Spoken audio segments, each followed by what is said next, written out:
There we go. Hello, everyone. Good morning, and welcome to kind of a short stream today. Thought we would just hang out for a bit while having some lunch here, and just kind of have an open lines discussion. Anyway, it's been a while since I've used StreamYard. Um, yeah, I think everything's working good. Hello, Thomas. What are you wowing about already? And hello, Aravic. Welcome. Good morning. And I just thought maybe today we would discuss how um, ask the question, is Star Trek 6 actually kind of a stupid movie? I mean, don't get me wrong, I like the movie. It's one of my favorite Star Trek movies, but usually when I watch it, I just turn my brain off and not really think about things. But I was watching it last night on. I was screwing around with my Oculus last night, and one of the those channels that have basically Star Trek movies and TV shows just running 24/7. They had Star Trek 6 up, so I was watching that for a little while, and I was actually just kind of thinking about things while actually watching it, and kind of realizing some of the plot points and some of the story is actually kind of dumb. So figured maybe we'll have a discussion today, and you guys can tell me how wrong I actually am. But anyway, the link is in the chat for if anyone wants to join our awesome discussion today. And then maybe at the end, something else I kind of wanted to do was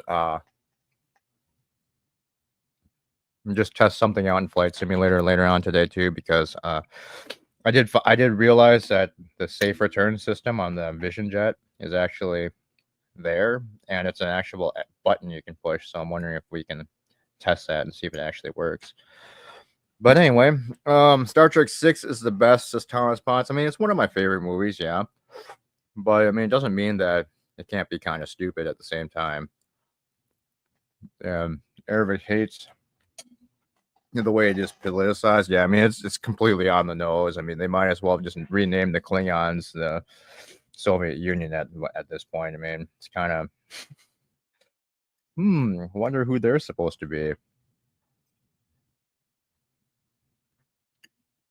Well, we'll give it a minute, see if anyone wants to join. Otherwise, we'll just jump into it. And that gives me a few seconds to shove food in my face.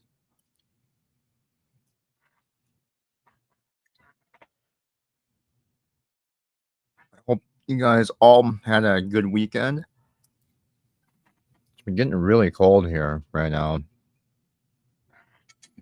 Um, Thankfully, it hasn't been snowing at all, but we're down in the 20s for daily highs and getting down in the single digits for overnight. So it's getting super cold here. Not a fan of it. Should have moved south when I had the chance.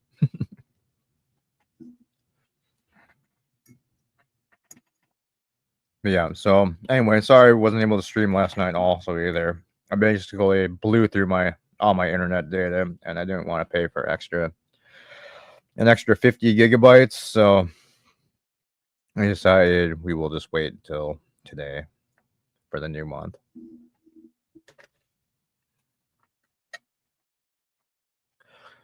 Scotty is not that petty. He would not call a Klingon bitch. I kind of disagree. I think Scotty was always kind of a psycho during the original series. He was constantly flying off the handle. I mean, you can there's a couple of examples like well, just one I can think off the top of my head is when uh was it on the Apollo planet where he's constantly going after Apollo for hitting on his woman and getting himself killed. Damn near. Same thing in what was it? What's in that? Yeah, I'm sorry, I'm terrible. I just can't think of episode names right now. But the Nomad episode where it's pretty much the same thing and gets himself killed by Nomad. I mean, he's kind of unstable. It seems like,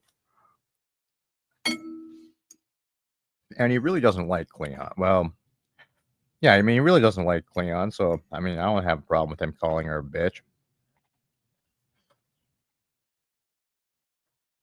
And she kind of was a bitch.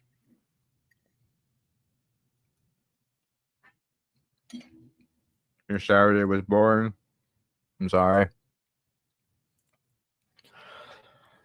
My Saturday was a bit boring too. I just sat around and played 7 Days to Die for a little bit on an offline game. I was trying to play it in super hardcore mode, so I turned everything on to like permanent death, and so my character reset every time I died. And yeah, that's really tough because I've died like 5 times already.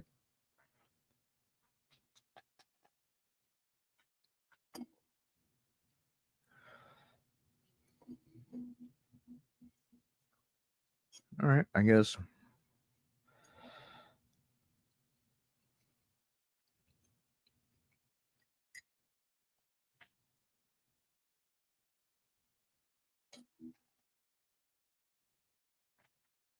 All right, I guess we can just jump into this, I suppose. So, just starting off from the very beginning of the movie, let me actually grab the transcript so I can kind of follow along with myself of what we're talking about. If you go in the very beginning of the movie, Captain Who Cares don't like Sulu, so we'll call him Captain Failure at this point. Uh, they're doing apparently cataloging planetary gaseous anomalies in the Beta Quadrant. So I mean, does he mean the entire Beta Quadrant? And what the hell is a planetary gaseous anomaly? I'm assuming he means like going to like gas giant planets and that have anomalies on them and cataloging those, but seems like that's quite a bit. That would be quite a bit. But I guess he has been on the mission for a couple of years, so whatever. But anyway, so the entire thing, the first dumb thing I was thinking of was the explosion of Praxis. So they're all. I mean, the ship is almost destroyed by the explode. I mean, there's that huge shockwave that probably damn near destroys the ship. I mean, it doesn't really seem like it, but I mean, it was pretty rough. But you think a Klingon moon exploding that close to the planet would, with that powerful of a shockwave, would probably do a lot of damage to the Klingon homeworld as well. Especially since Praxis essentially half of it was. I mean, when they showed that picture, it looked like half of the moon was missing. So, I mean, there was a huge explosion. So, I mean, I think there would be much more issues with the Klingon homeworld than just the. I guess they were kind of calling it the fallout from that was affecting their atmosphere or whatever, and well, destroying their atmosphere because Scotty said something about like there was only a little, they only had a few, 50, well, not Spock said there was 50 years of oxygen left or whatever on the planet, which doesn't really quite make sense. But you would think that kind of explosion would probably ruin half the moon facing side of the planet for sure. And then also, that large of an explosion you'd think would probably kick the moon out of its orbit anyway. And that kind of thing would probably be a lot cause a lot more problems than just some weird atmospheric issues going on the planet. Hey, Thomas. Hey. Why? And then so I mean, so the moon is half destroyed. It seems like, well, either half or a little bit more than destroyed. Half destroyed. It looked like there was a massive chunk missing on that computer screen. So that's going to seriously reduce the mass of the moon. So it's going to have like extreme tidal effects on the planet too. So the whole Chernobyl explosion doesn't really quite make sense to me. But where am I going wrong on that point, Thomas? Hey, at least it wasn't like in JJ Trek where it would threaten the entire universe. True.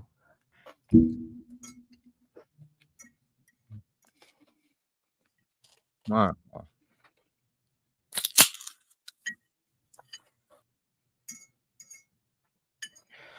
And then we're back on the bridge. You're all wondering if they should actually report it. Well, you would think that Starfleet, the Klingons being pretty much in a cold war with the Federation at this point, they would have massive amounts of sensors aimed at the Klingon homeworld anyway. So the fact that they would even need to report it is just kind of ridiculous.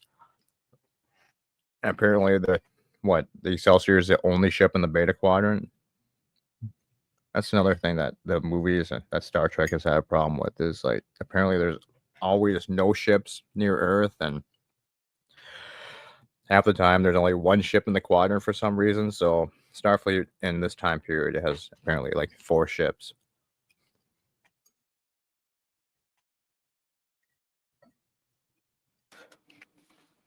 Yeah, that's a problem they've always had is telling its size.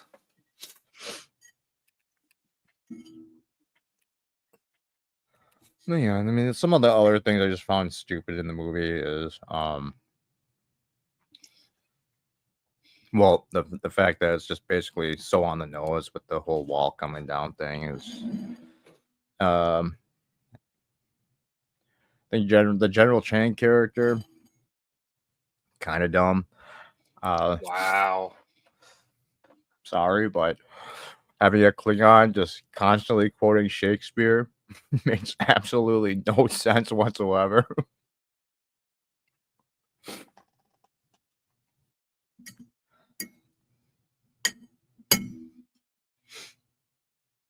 um, Well, he picked up a book, got the radiation, and just was stuck.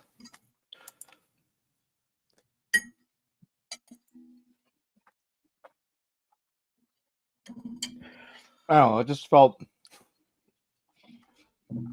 It seems like really lazy writing on their part for this particular movie. I mean, it works and it's entertaining, but there's a lot of plot points that are just basically really dumb.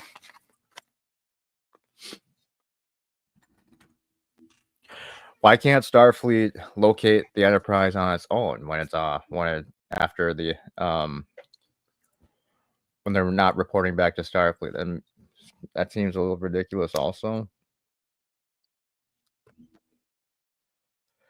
especially with the amount of sensors that Starfleet seems to have. They can like detect things from like light years away, but for some reason they can't find one of their own ships. That doesn't really make too much sense to me. Why there's a phaser in the kitchen. Yeah, well, I mean, I suppose if I mean they would have like a small like armory box in case like uh the ship was boarded, but then you would think that it would be locked. Something.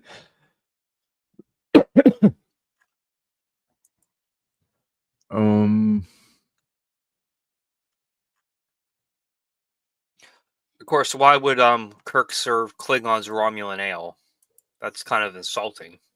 Yeah, that's true. Also, it doesn't really make any sense. You would think he would be like, "We need some blood wine on this ship." I don't think they didn't even. Well, TNG was going by then, so did they introduce blood wine by the time of that movie?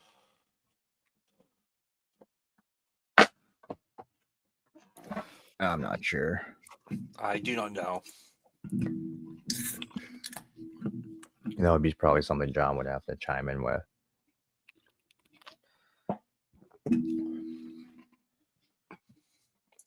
Uh, Mentionings of blood wine and order of appearance.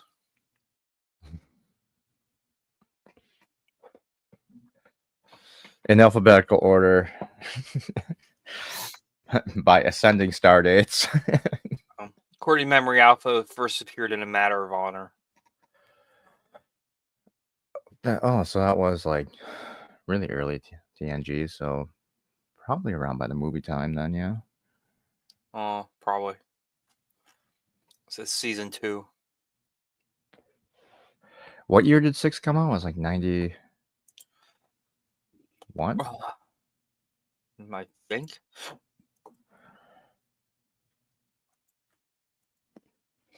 That would be 3, 4.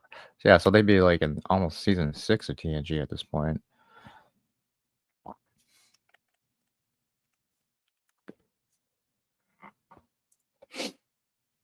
$1991. Wow, that was just a guess. And the episode that it first appeared in was in 1989. Clearly, they didn't care about continuity. That's where it all started. That's where the continuity failures began. It was in Star Trek 6. Why is everybody? I know this. I know. I was watching apparently the director's cut because they had this scene where Odo comes in and is flipping through his charts. It's like, why the hell are they using these giant? There's computer screens everywhere.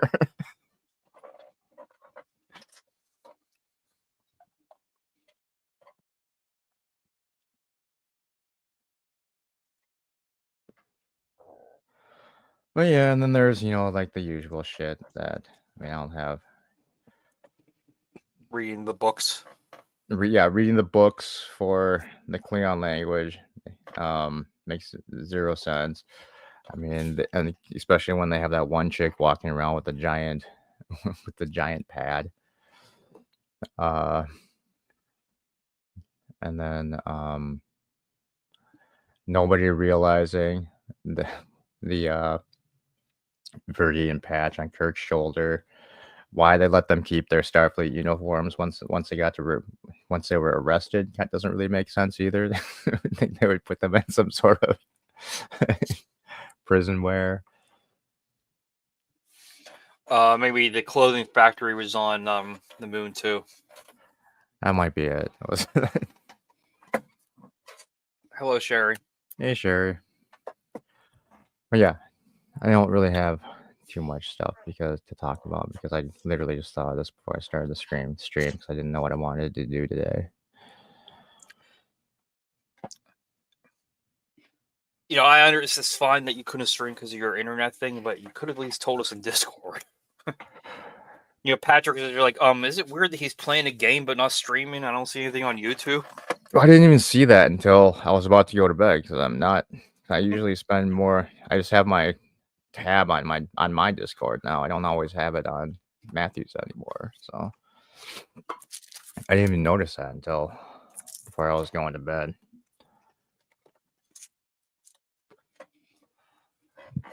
By that time it was pretty late, so I started. I think they realize I'm not streaming. Well, he just gave up and went to bed.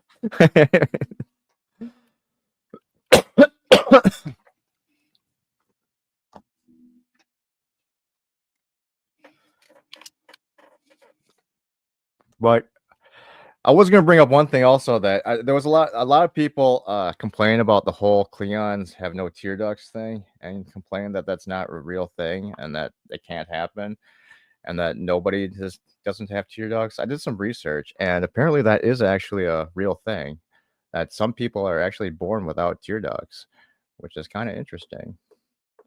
And there's also lots of animals that don't have tear ducts either. So I guess that doesn't really bother me too much.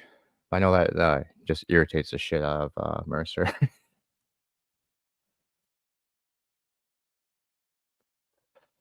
No, the other dumb part I was thinking of too is right after they go and assassinate the Chancellor, why wouldn't they just leave everything on the Klingon ship, like the boots and everything?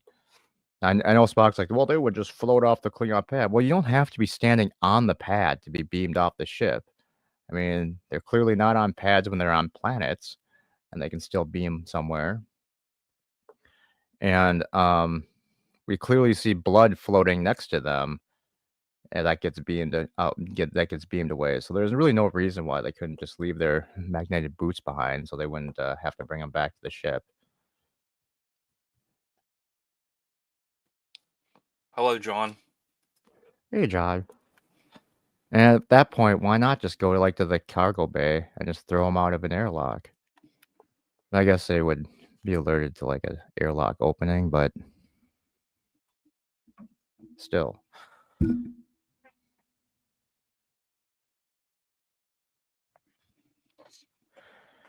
why is there only an alarm that goes off when someone vaporizes someone? You'd think that there would be an alarm that no matter what, whenever a phaser is being fired, they would be alerted to that. So the whole using a phaser on stun at close range doesn't really make too much sense either. That seems like a serious plot contrivance. And why didn't Valeris? Why did Valeris think they were alive? When Yeah, they, because she shot them and then hid them. she would clearly check to see if they're dead or not before leaving them there. And then all of a sudden, I mean, I guess, I mean, does she think that McCoy can bring dead people back to life?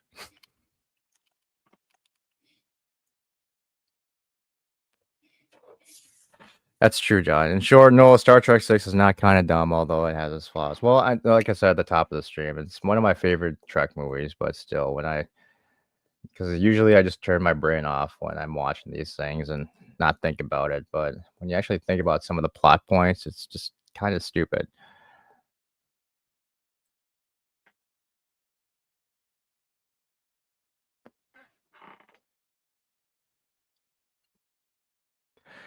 And all right. So coming towards the end of the movie, where they need to get the coordinates to practice, what they're trying to keep it. The Klingon person was the Isabor lady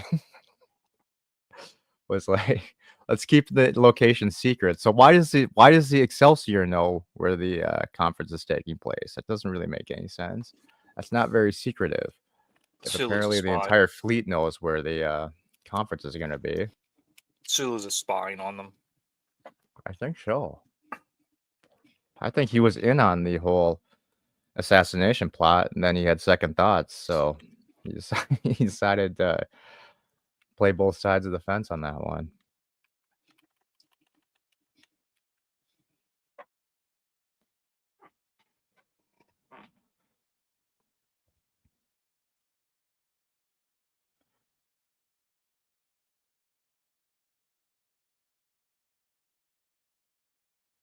And then was Ezebor such a bad Klingon chancellor that after her reign, they decided that females can't rule the council anymore?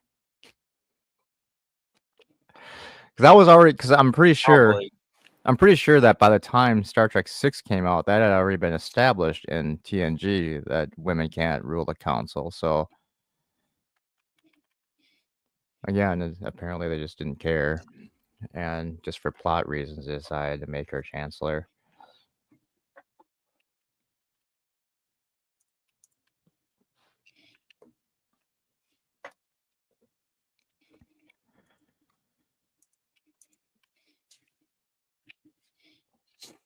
But yeah, there was a lot of weird things. Also, like when they're looking for all like the uniforms and everything, why are they tearing the ship apart for one thing? And why is that one dude running down the hallway with like a fucking metal detector? And then it takes Scotty to at the end of the movie to actually open up a vent to find the uniform. It's like wouldn't the vents be like some of the first things you would check? I mean, what the hell? Do they not have internal sensors on the ship? I mean, just have the ship start scanning for shit that's in places that it's not supposed to be. When apparently, maybe 23rd century sensors are terrible.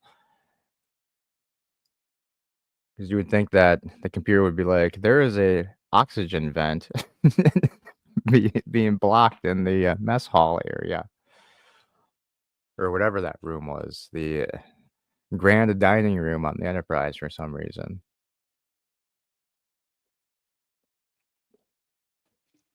I believe like crewman Bennett searched that area.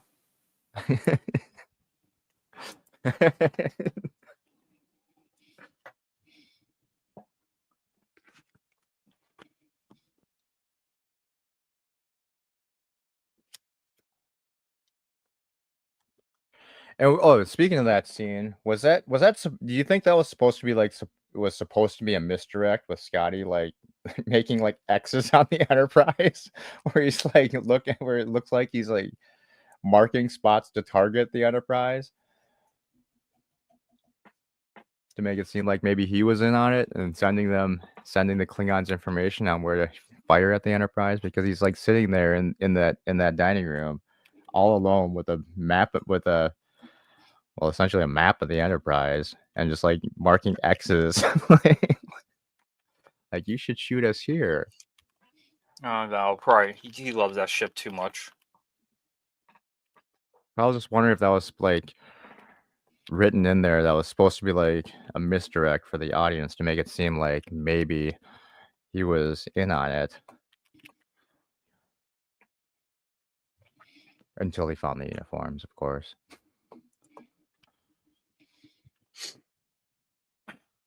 I don't know. You could say it was kind of odd that he found the uniforms then. Yeah, I mean, that also works with that too, because then him magically finding the uniforms in that vent, he could be like, "Oh, I clearly wasn't in on it. I found the uniforms." That was just one of those scenes last night when I was watching. I was like, "Why is he even in there doing that? It doesn't really make any sense."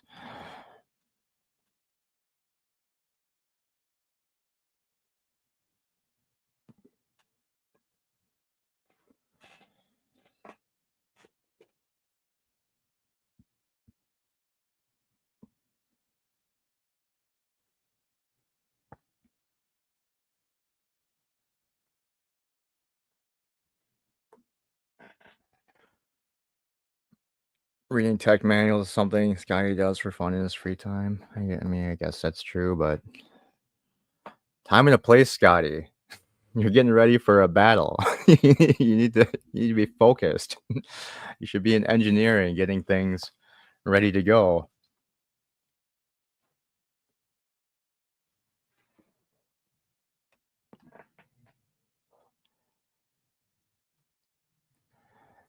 It was a funny scene, obviously, with Chekhov doing the whole Cinderella thing with the crewman Dax. But do these people not know who? I mean, these are senior officers. Do they not know who's on the ship? Would they not automatically know that crewman Dax is an alien with these weird giant feet that wouldn't be able to fit these boots? And do they not have shoes for that kind of an alien? I mean, you'd think they'd be able to make some shoes for him. Why is that crewman forced to walk around in bare feet all the time? It seems pretty sad.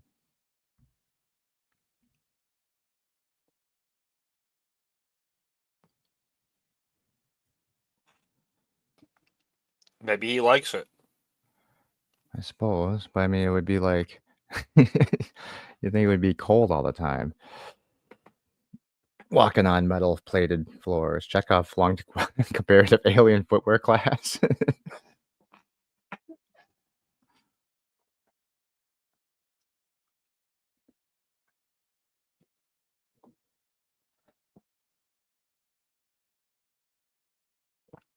Mm, yeah, there was just lots of weird, like little things that I was kind of getting nitpicky about when I was just watching the episode, when I was watching the movie before I went to bed. I didn't even finish the movie.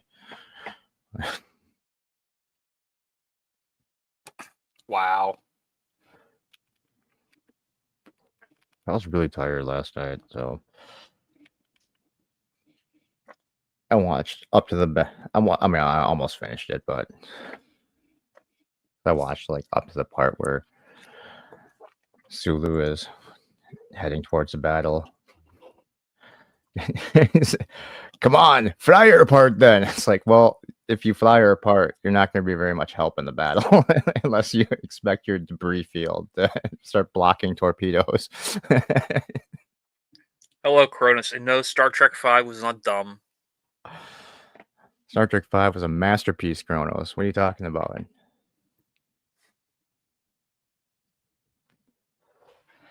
Giant rock fingers shooting up from the ground.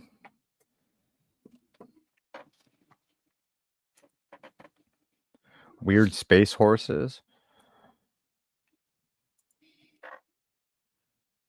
A pool table that's actually a pool.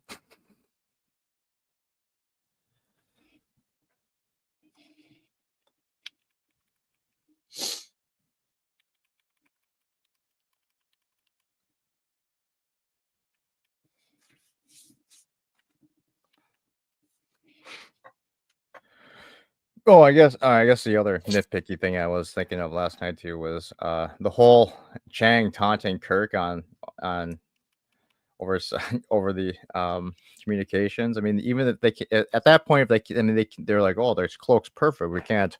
We can't detect the bird of prey. Well, couldn't they track the signal from him constantly just talking on the subspace communication line?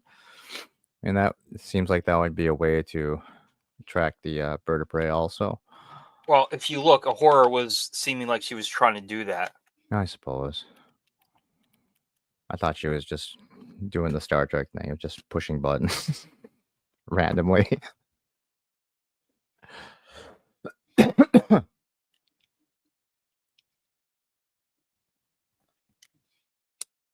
Wow, Kronos.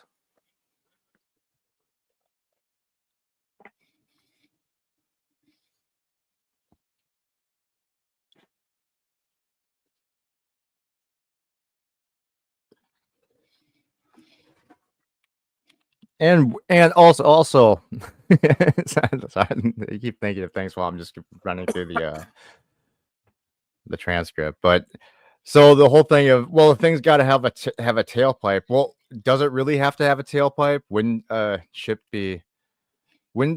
starship be fully contained and not have a tailpipe? Because anything venting would constantly probably would marginally throw it off course, having something constantly venting. And then even that, why can't they detect exhaust randomly venting from seemingly empty space? I mean, that doesn't really make sense either. They would need a torpedo to with a whatever um, gaseous anomaly sensor thing they had to actually track that. That would Well, seem to also kind of stupid. Roddy didn't mention the gaseous anomaly thing because the Excelsior was a ship that was doing that, not the Yeah, Enterprise. I think it was just funny because I was watching I can't remember if it was in the commentary or if it was in a behind the scenes interview or whatever. But that was originally supposed to be Sulu that thought of that, but Shatner was like, "Nope, I'm the hero of this story. I don't care Unless, if doesn't make sense." unless Starfleet had a thing for gaseous anomalies at that time frame, and Apparently, just yeah, that's probably it. Yeah. Think some John says you think he thinks something that is important to keep in mind that 20 23rd century tech such as sensors is much less precise than we're used to in TNG. I mean, that's true. That's what I was thinking of also. But then again, I mean, they're able to detect things that are, light years away, parsecs away. And but for some reason when it counts, the sensors just go to shit.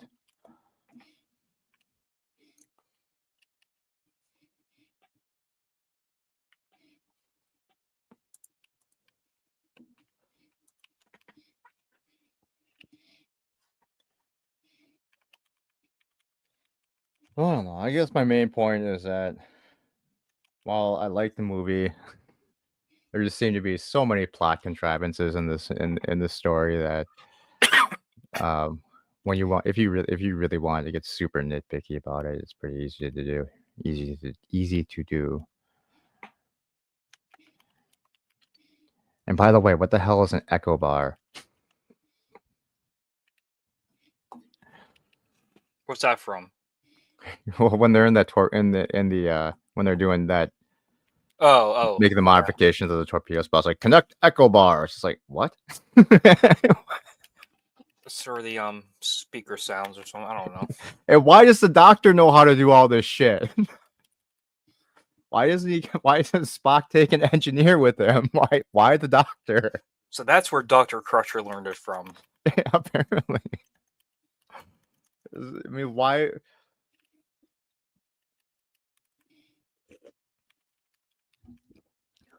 It, it seems so stupid. It's like, hey, Scotty, meet me in the torpedo tube so we can make modifications to from this on this torpedo. But no, Let's take the most unqualified officer on the ship. Go work on it. For real life justification of some of the plot holes, the story for this movie was put together very quickly since they originally wanted to do an Academy movie. Yeah, they had like multiple scripts when I was watching. What's his name? And Nicholas Meyer. That's his name, right? Uh, Yeah. yeah, I was watching an interview with him, and he was talking about like there were like 4 or 5 different scripts that they were cobbling together, taking parts from, and then, or was it maybe that was Rapicon that they were doing that with? I can't remember now, but he was just on that not shuttle pod show anymore, but the new podcast that what's his name is doing, Dominic Keating and uh shit, I forgot Chip Tucker what his name is, but Connor those, something. yeah, Connor, those 2 guys. He was they had Nick Meyer on a couple weeks ago, and they I were never kind of talking about how the script came together on both movies. I never saw their podcast, but I think when it would be called, what was called Shuttle Pod 1, that was better. Yeah, the Shuttle Pod one, So that made yeah, sense. whatever it was a better podcast, and this one they've gone super woke on on a lot of the episodes where it's like, guys, really? Oh, there's Professor. Oh, Professor. This is a Saturday night stream, Jeff. Yeah, On Sunday morning. It's like Matthew. I couldn't stream last night because I didn't want to pay Comcast extra money. Crapcast. Which is dumb, by the way, because all you people on the East Coast don't have a data cap, but because we don't have any competition for high speed internet here, they feel they can put a a data cap on us and then charge us extra money for going over it. I mean, it's not expensive, but still, it's just the principle of things. I don't want to give them extra cash. You know how the computer has the little weather at the bottom? And I don't want to pay $50 for an extra $50 a month for the unlimited plan either. What? You know how the computer has a little weather thing at the bottom on the Which bar? computer? My computer. Oh yeah, yeah. About 5 minutes ago, it said 1 to 3 inches of snow on Thursday. Now it says light snow on Thursday, and it just changed. I'm like, I'm not really? So surprised. Mine does that too.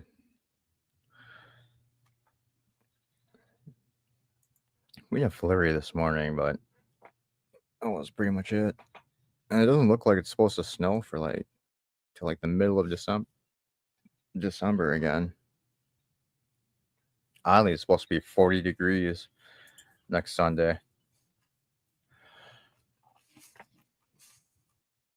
Which is fine with me, right? 20. It's been windy here, so we've already had wind chills below zero, which blows. it's currently 28 here. It's like 15 degrees here. According to this, it feels like 6 degrees, which I agree with. I ran to the gas station. It was really cold.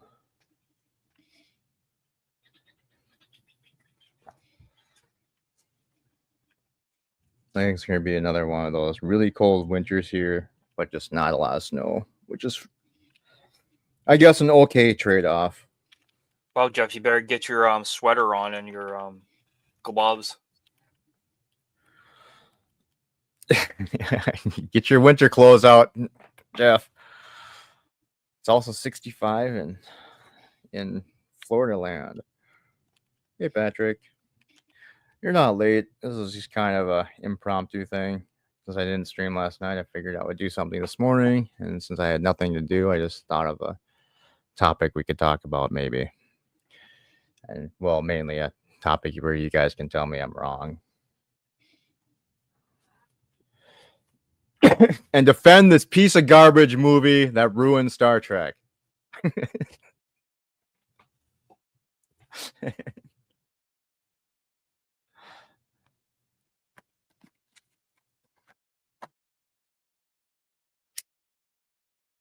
Hey, Omni, I am not wrong.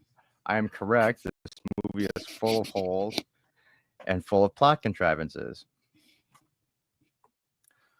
It's on me. He's very upset he didn't gain on any Jeopardy points. So We had to give him a week off so he can recover his buzzer finger.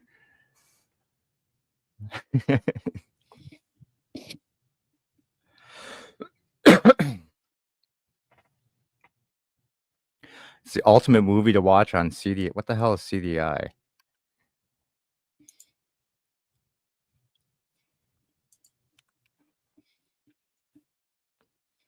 some Netherlands thing, I guess. I am not smoking anything, Kronos. I am being critical and 100% objective.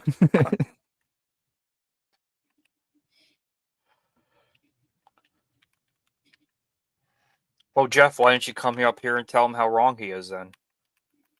Just telling me I'm wrong isn't a counter argument. So I guess by default, ipso facto, I win this argument. Star Trek 6 is terrible. It's poorly constructed.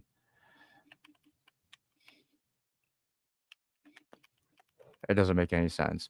CDI was an old technology. Shut up, as and close your lips and stop. I beg your pardon. CDI was an old technology from Philips and Panasonic. It was an interactive CD. Games, movies on TV before DVD was a thing. I think my sister had that. That ultraviolet. That's what I was trying to think of the other night. That other weird like DVD format that came out. Wasn't that also like a you use like the code for a digital copy ultraviolet? Wasn't that one of them? I think so. It would run out. It would run out or something. I think it was from what I remember because they gave you like a free like DVD player. It was like one of those mail order things, like Columbia House.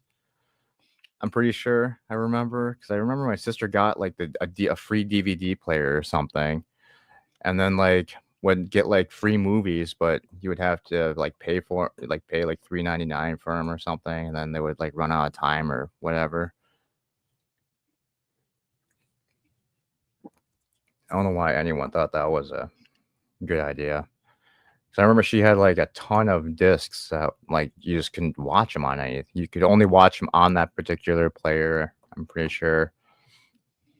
And I think like after they ran out, you couldn't use them anymore. So you just had this like stack of DVDs that were unusable. DivX did not self-destruct, at least it should not. But that format was widely also used in the pirates scene. It's almost as dumb as renting a movie for $20 to them when you can just buy it for 24. Right. That's why I bought the Deadpool movie because renting it on Amazon was like $25, and the movie to buy was 29 or whatever. My opinion's clearly wrong since John has unilaterally decided that your reasons for criticizing the film are not valid. Wow, it's moving the goalposts again. I mean, if you think I'm wrong, then I think you're wrong.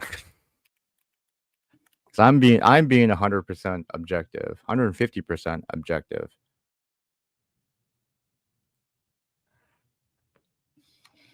Just stating the facts. Dream of beta. You still use beta? What? Their mobile goalposts are apparently on wheels with an engine that can speed them away from their original area. Hey, Mercer, it's a good movie. It is a good movie. I like it. but it has a lot of weird things that you can be super nitpicky about if you really wanted to. And last No, night, I apparently really wanted to be nitpicky.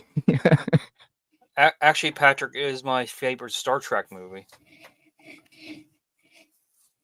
Doesn't mean there's some stupid things in it though. Yeah, it's one of my favorite movies too. But because I am the only one that's able to be objective about Star Trek, apparently, I'm able to point out the many, many flaws and plot issues.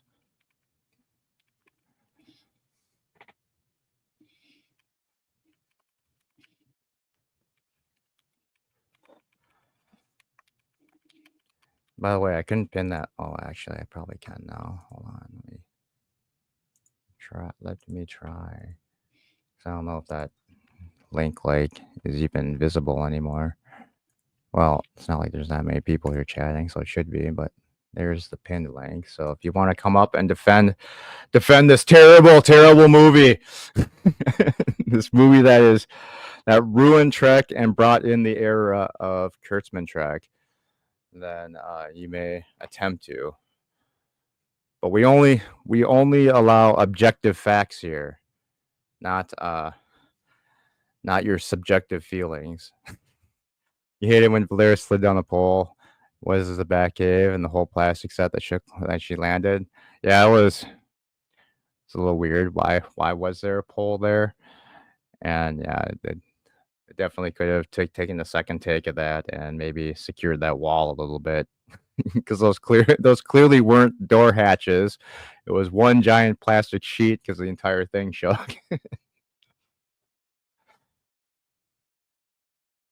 That's what I was saying too, Mercer, that the whole wall coming down was way too on the nose, and that bothered me a little bit, especially when you have Chang quoting the UN ambassador. Don't wait for the translation. Answer me now.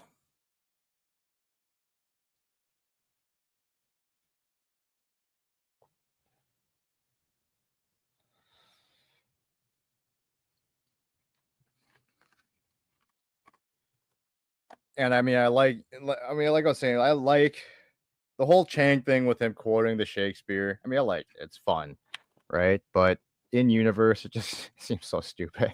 Well, you do know the whole translation thing was actually from the Cuban Missile Crisis. Yeah, well, that's what I was saying. He was still the UN ambassador guy, and I think they were just taking way too many like real world stuff and like shoehorning it into the script. Like you can forgive stuff like cheap sets. John is more forgivable than I. This was a 1991 movie. They should have put a couple extra bucks into that scene. Maybe threw some plywood in there. Uh, because Star Trek 6 had a much smaller budget after 5 bombed at the box office. That is true.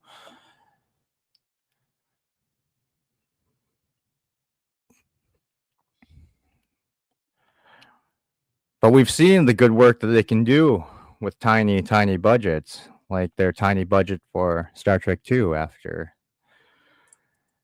the massive budget overrun of the motion picture. Everyone likes to say that having a small budget is better, but sometimes they need to add a couple bucks to secure the wall. Hey, LDG. Patrick first needs to take a leak. He's got a coolant leak. He's 5 minutes from a bladder breach. I'm not see if you can defend the movie, but only if you can bring up specific points you have issues with. We already brought up many specific points. Calling the Klingon a bitch was not good. Klingons have tear ducts. We discussed that, Mercer. Klingons not having tear ducts could be a thing because I did some research and apparently there are actual real people that are born without tear ducts, and there's many animals that actually don't have tear ducts either. So I can forgive that. Because at first I agreed with you, but then when you brought it up the other night on, I think it was on Jeopardy, you were talking about it. I don't know if it was last week or the week before. And then just for the hell of it, while I was sitting there listening, I looked up to see if that's even a possibility, and apparently that's a real thing. Some people are born without the tear duct that creates the tears, and then some people are born without the other tear duct that apparently like vacuums the tear back into your eye, which is something I didn't know.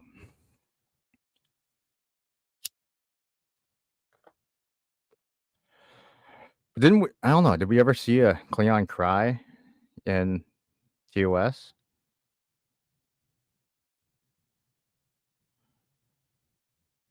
Did Cord have a tear running down his face when they found QE2? And what is this QE2 shit? What happened to Stovacor?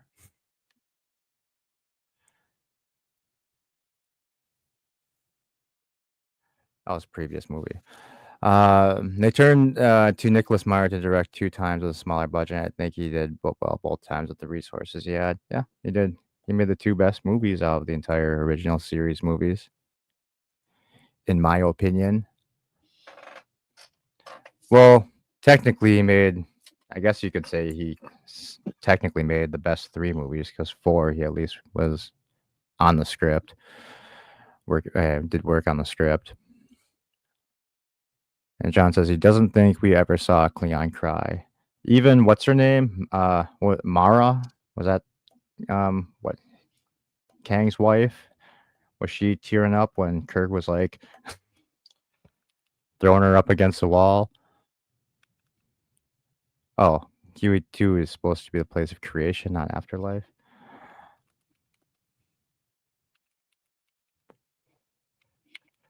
Well, Future Alexander was like what, a quarter human, since KLR was half human.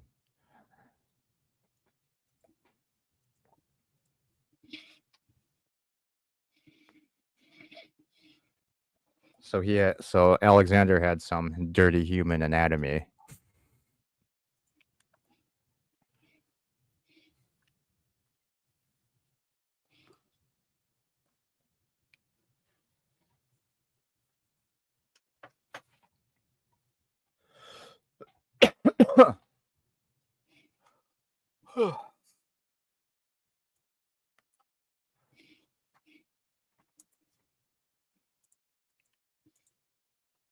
Hmm.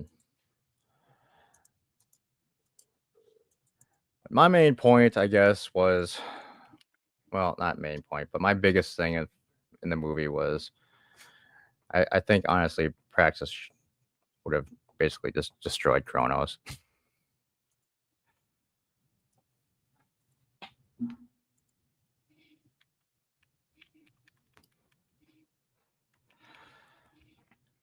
Well, LGG thinks Worf secretly cried when he drinks prune juice. He maybe cried tears of joy as he was able to drink the delicious Warriors drink.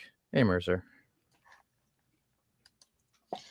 Hey, so I'll just tell you, I didn't watch the beginning of your stream, but I'll tell you some of the things I had trouble with.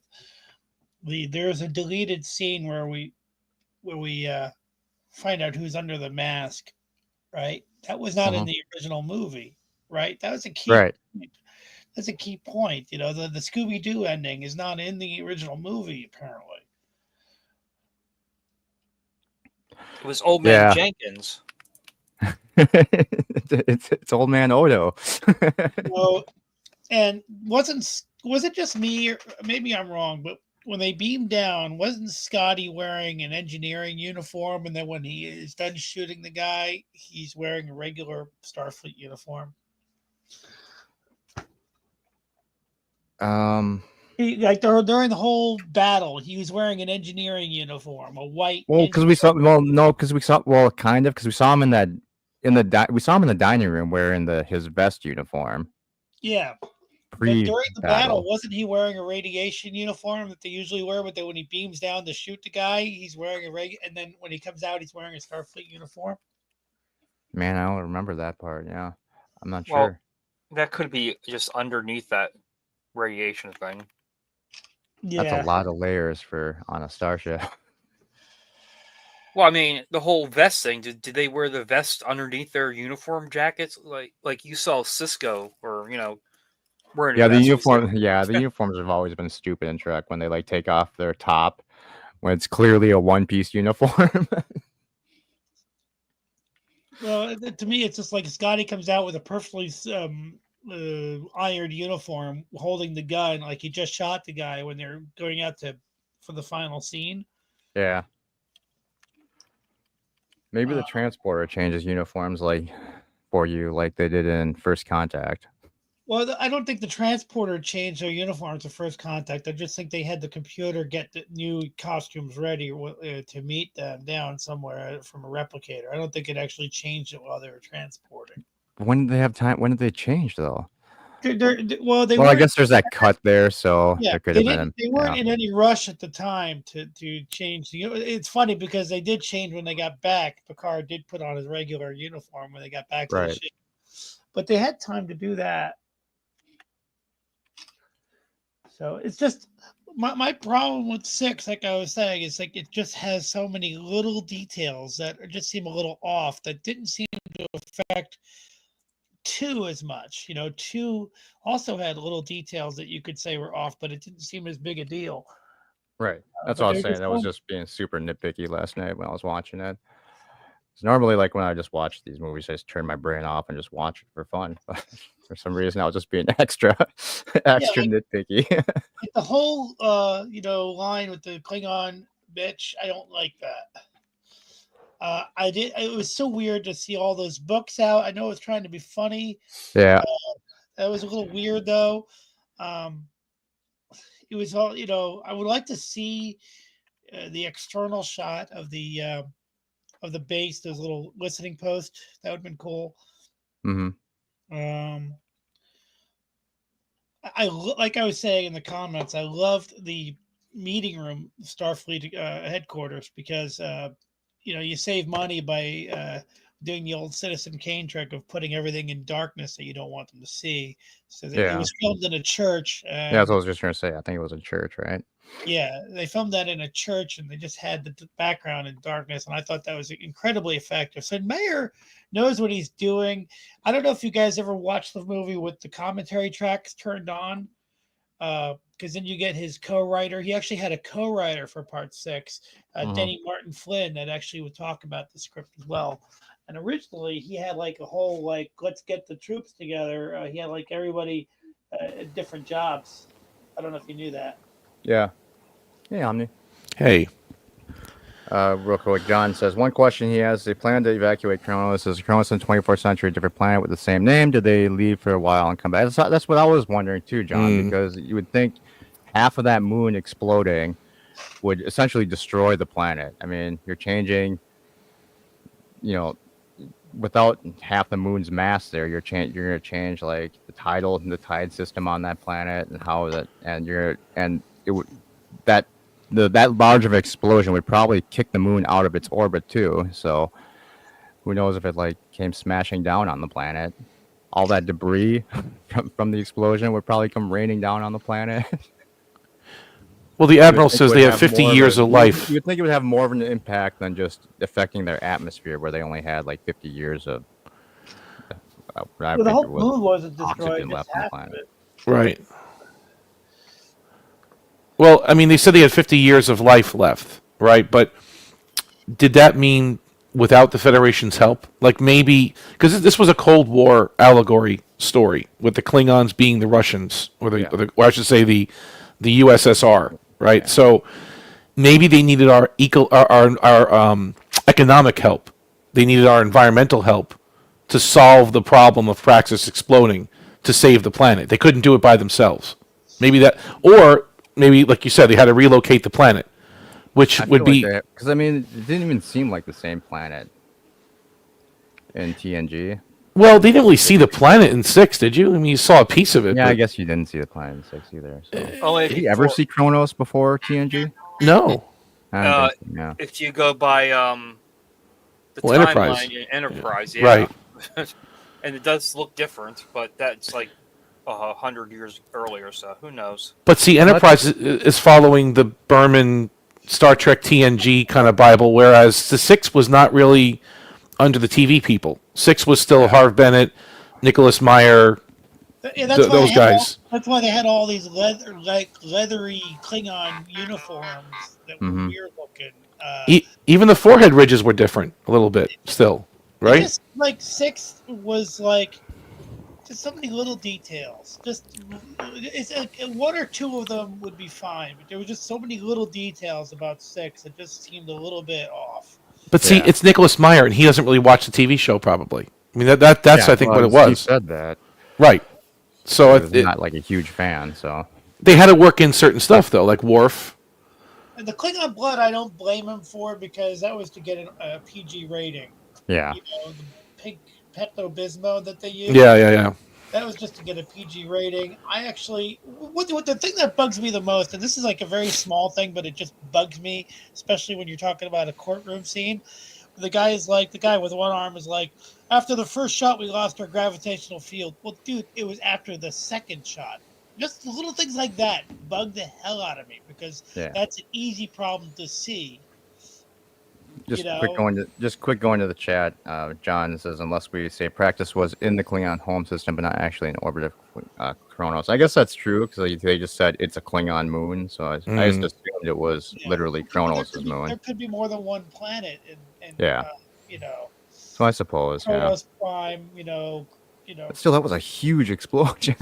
No, I think they couldn't solve it without our help. They needed one way or the other. They need the Federation's help. Let's just put it that way.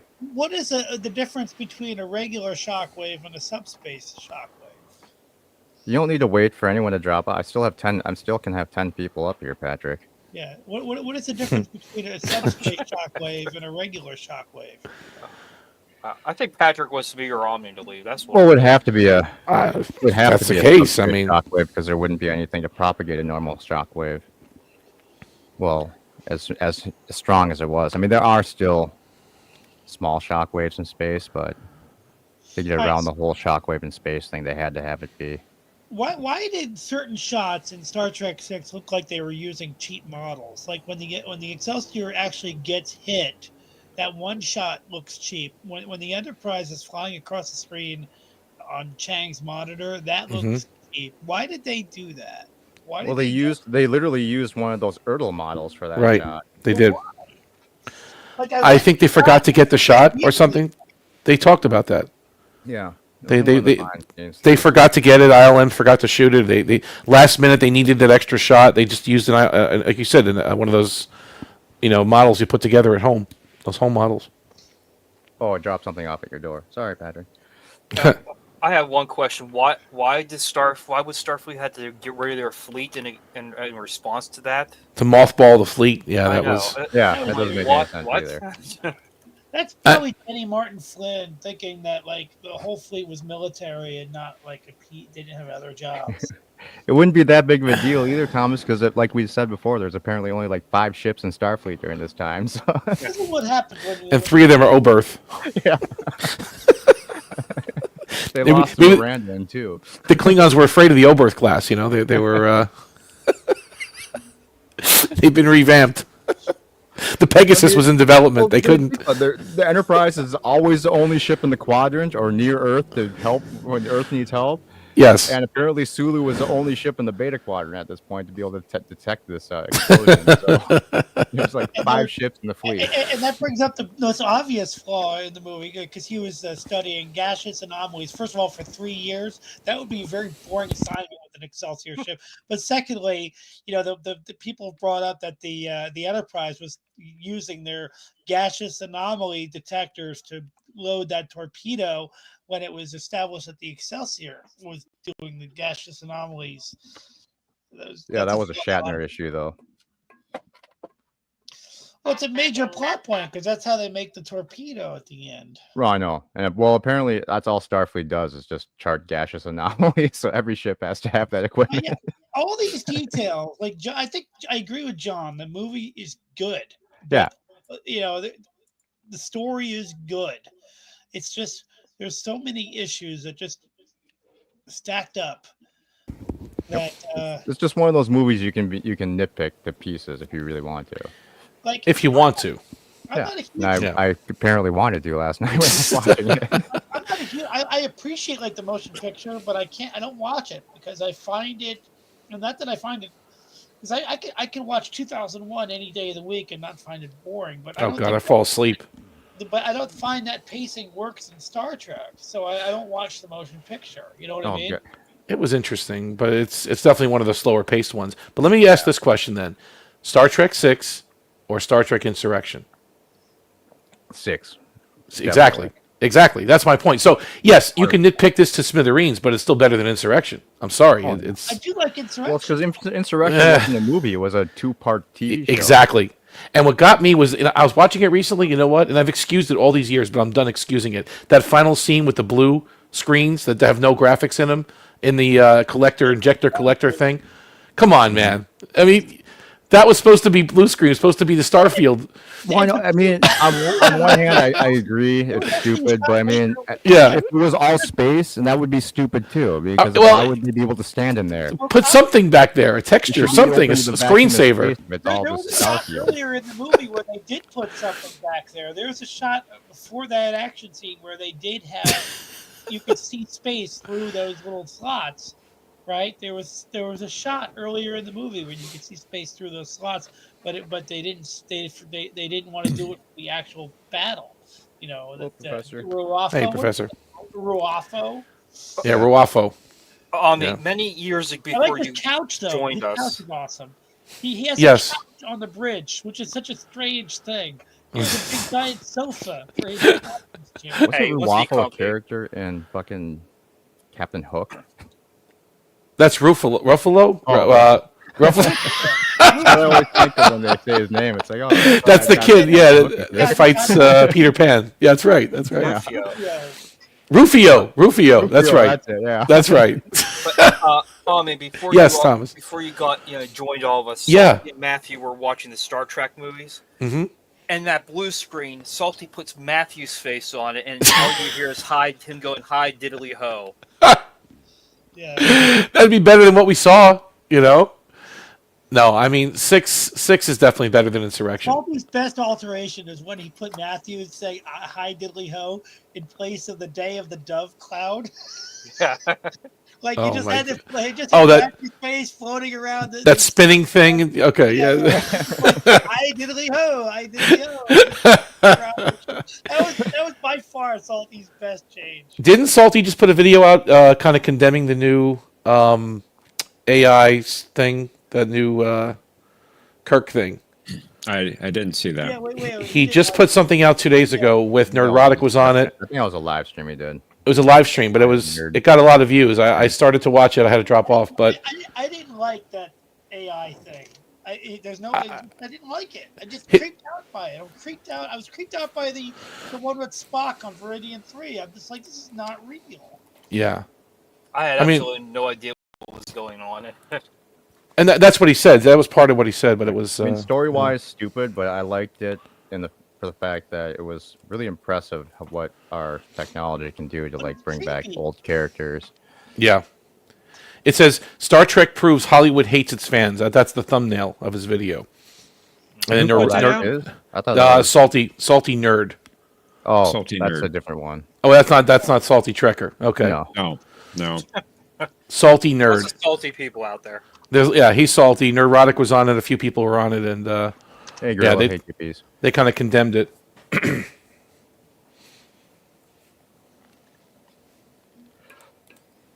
What do you have to say, Professor? You are wrong. Defend this horrible, You are horrible wrong. trash movie. Wrong is Cinnabon.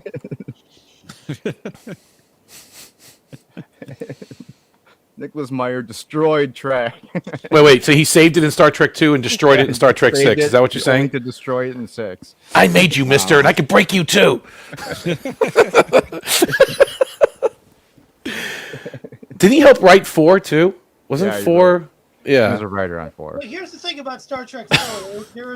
There is a division as to like I think Harv Bennett or somebody wrote the first and third act of the film, and everything from when they talk about the pollution content all the way through the time travel stuff. That's what that was written by somebody else. Like the Earth scenes were written by what? That was probably Meyer. That was Meyer, and then the space stuff was somebody else. Okay. Everything up to that line was the big division between when they actually changed the writer. Oh, normal. Yeah, Normal's here. She's wow. Great. Yeah. But you guys are all wrong about the AI thing because John's right. 99% of the fans liked it. Uh-huh. The bots or the fans? Which ones? I don't know. 99% of them. Of the bots. Okay, got it. And of all Star Trek fans, apparently. And the real shills, not the joking shills like me. The real shills liked it too for Paramount. Well, you work for a company that hates Star Trek fans, so they can't pull you. You can't pull me. Yeah, I didn't like it either. I didn't. Oh my goodness! It's just you guys are just not sophisticated enough to understand the video. Apparently, she's just hungry. She's been begging. I don't want to be that sophisticated. You dumbasses! The Three Kirks was based on 2001: Space Odyssey. I don't need to be told that. Yeah, like I said, the motion picture is just. I love the story. I love the concept, but I don't rewatch it. I just don't have any desire to pop it in and rewatch it, even though it's beautiful. So like some of the shots are absolutely beautiful. I just there's something about it that's just Star Trek. Should have a little bit of a more pulp feel to it, like action. You know what I mean, and like the original series did. I need you badly. Yeah. Hey all. I did like all that stuff with Bones. Bones was great. They drafted me. That's probably the best bit of dialogue in the movie. Nagura. To put a long story short, they drafted me. I forget the exact line. I haven't seen it in a while, but there's a thing out there. Why is everything you understand called a thing? Need you badly. I mean, the remaster's better. I don't usually watch the motion picture anymore, just because it's so slow. I love the motion picture. Take like 45 minutes out of that movie, and it'd still be fine. I was waiting for you to say something, Jeff. Yeah, I was waiting for you because you like the motion picture. You don't need 50 minutes of watching the Enterprise go through V'ger Cloud. It's space porn. Enjoy it. I love 2001. Like I could watch that almost every day. I think it's a great movie. I couldn't watch that every day, but I do like the film. And why the hell does Scotty take the long way to the fucking airlock when he's taking Kirk to the ship? I mean, I guess he's showing him the ship, but Jesus, I mean, you're in a hurry. You can just go. I mean, clearly go through one of those like holes in the space dock to get to the docking port faster. Should have taken 20 minutes. Yeah. It was the scenic tour. The scenic right. That was the scenic tour. It went all the way around the back end and back around. I did like the line in Star Trek 6 where Kirk is like, Scotty, did you find the engine room? And Scotty's like, right where I left it.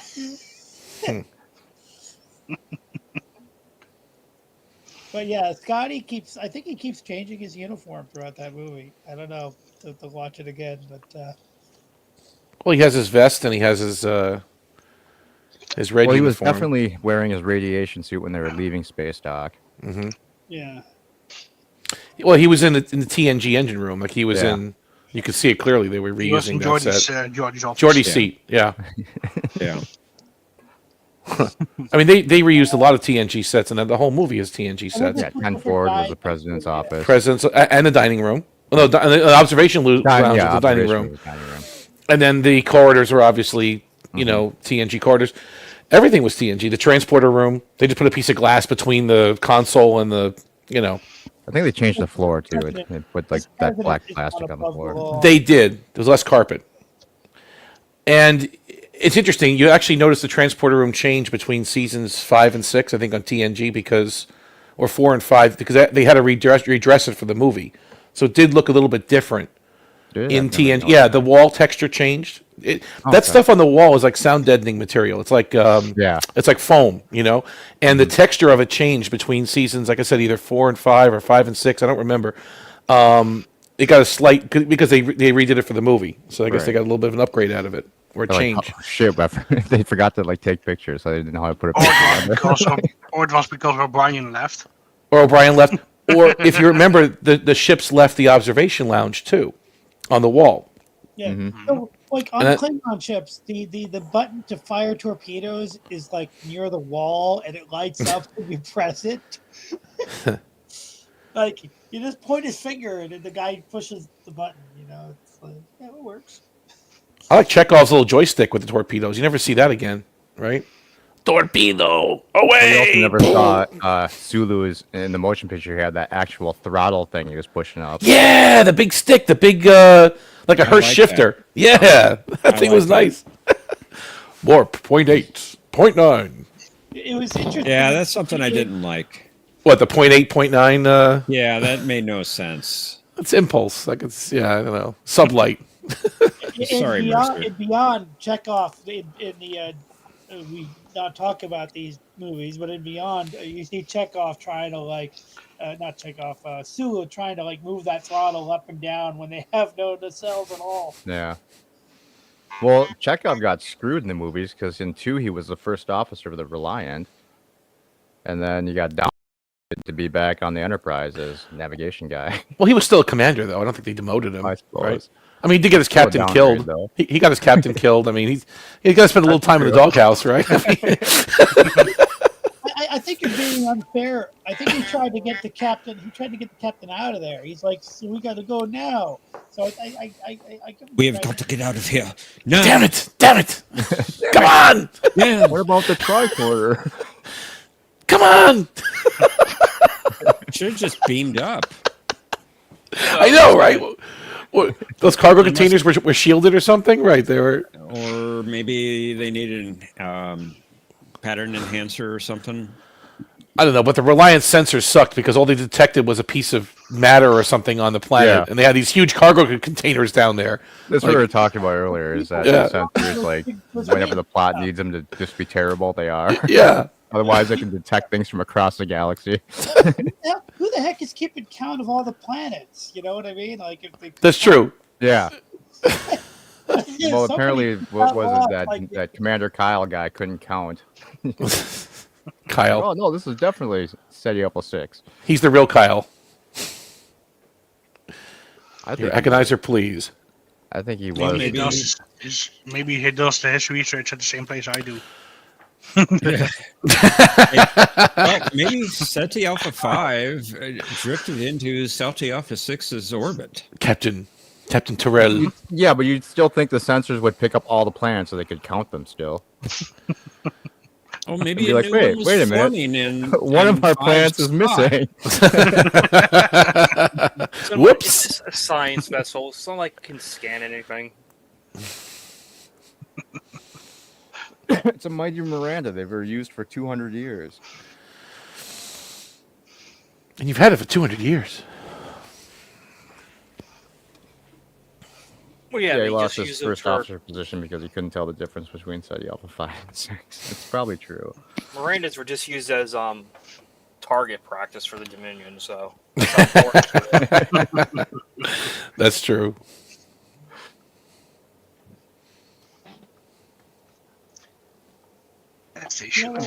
There was actually, I forget her name, but there was a pop star that had a cameo in Star Trek 4. I'm trying to find out her name, but she appears in the background on the Starfleet headquarters shot.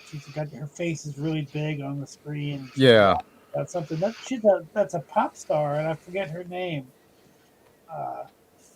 You know what I'm talking about?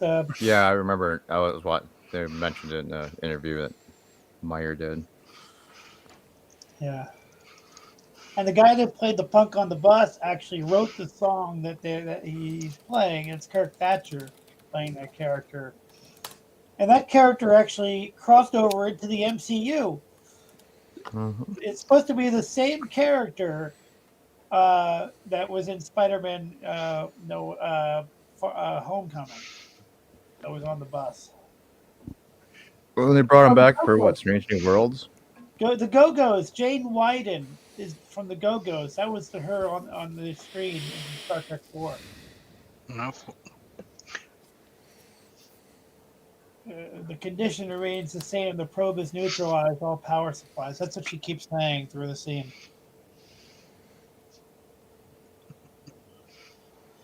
Yeah. Yet here I thought he wanted to defend Star Trek 6. Well, go ahead. Try to Just defend this terrible movie. It's a terribly good Terrible bad movie. movie. Ha. Ha.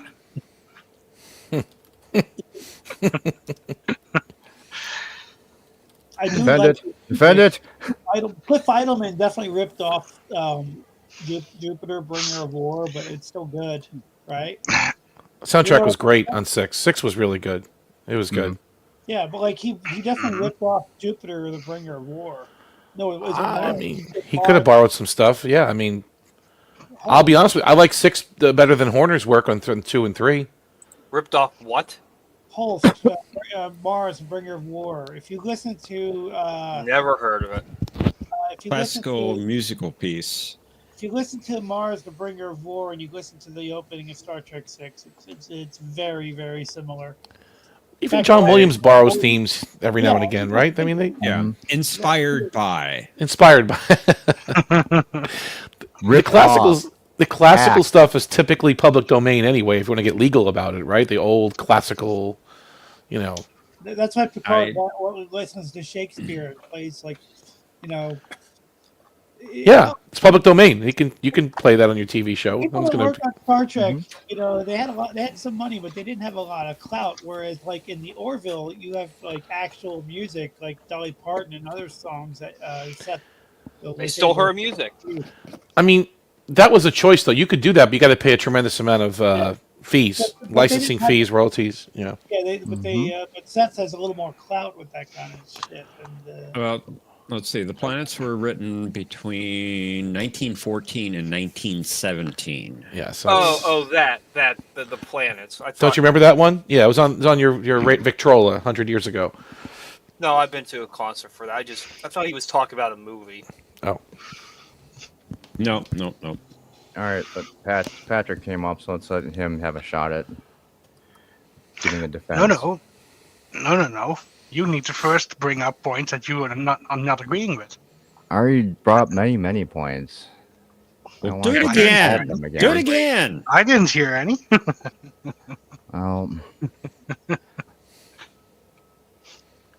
Except for Laris. Okay.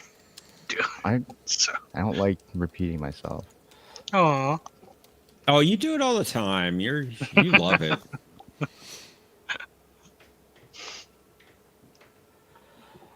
I like to buy AA. You know, I think that there are trees. When they made Star Trek, Dong. No, Jeff. The last one's like 5 seconds later. when they made Star Trek 2, the red uniforms looked really good, and somehow the way they lit the bridges, they looked really good. But by the time they got to doing Star Trek 6, and the lighting was brighter or something, they just didn't look as good. I think it would have been a good time to change the uniforms. Yeah, the Monster Maroons and run their course. Yeah, it looked better. Like it looked more, military or something in Star Trek 2. It just looked great. But by the time they got to 6, it was kind of the lighting was different, and the uniforms just didn't feel. They didn't.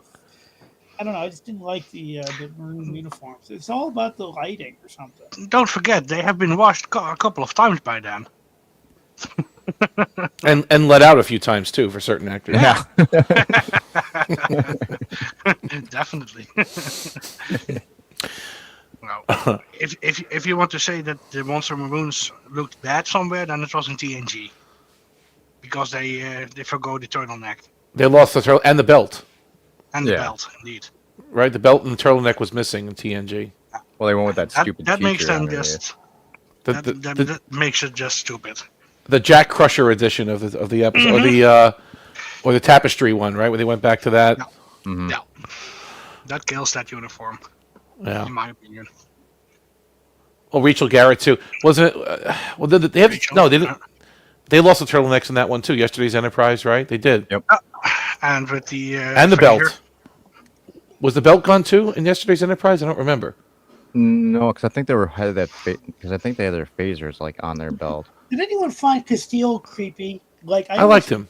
I liked always him. found that guy creepy. There's something creepy about him.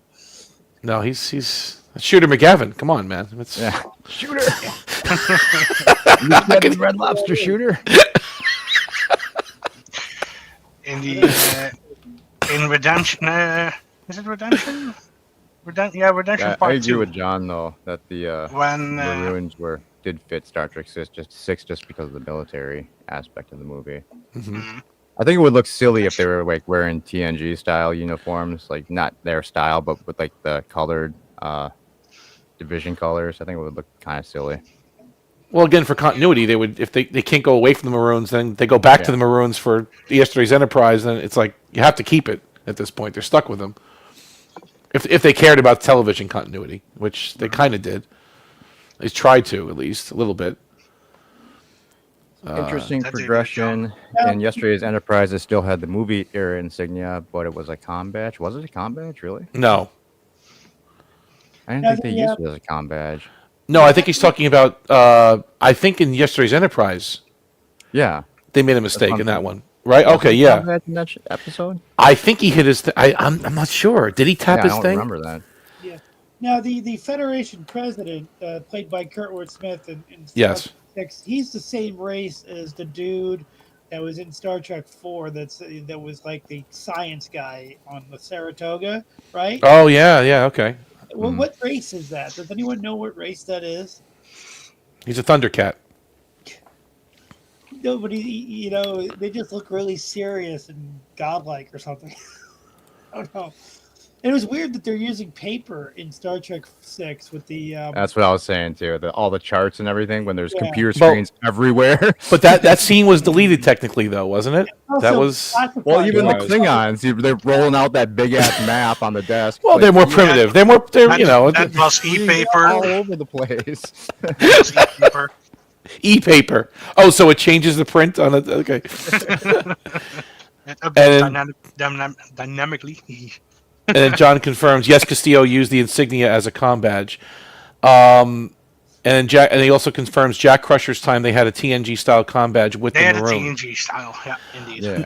But Castillo, I remembered like him talking in the air, but I just figured they were using like the Yeah. The ship's comms Thing, or- where he was just I'll tell you talking this. and not I'll do tell like you the this badge. about the maroon uniforms. The maroon uniforms look better any day of the week compared to like in episodes of TNG when they go to the future and everybody's got these high-waisted uniforms in the future. I hate those uniforms. Like what in All Good Things? You mean like in Like an all- Endgame? And like All Good Things, Endgame, or The I Visitor. kind of like those though.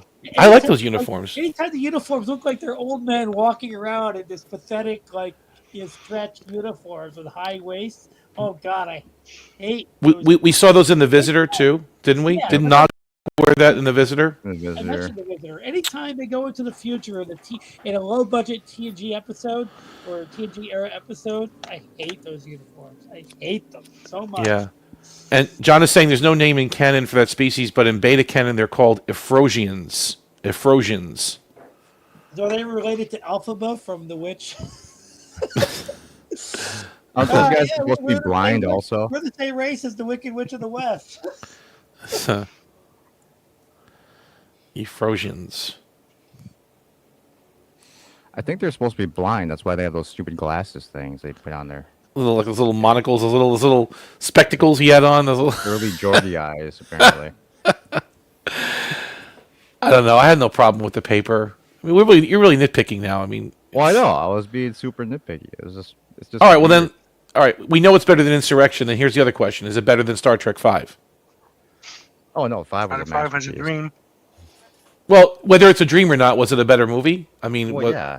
Better than obviously. what? I'm sorry? well, we already agreed that Star Trek VI was better than Star Trek Insurrection. Yet he's Yeah, nitpicking it. It was better than all of the TNG movies, to be honest. Well, no. Let's not push it. Come on. I mean, What? First Contact, Generations. I don't know. Let's not push it.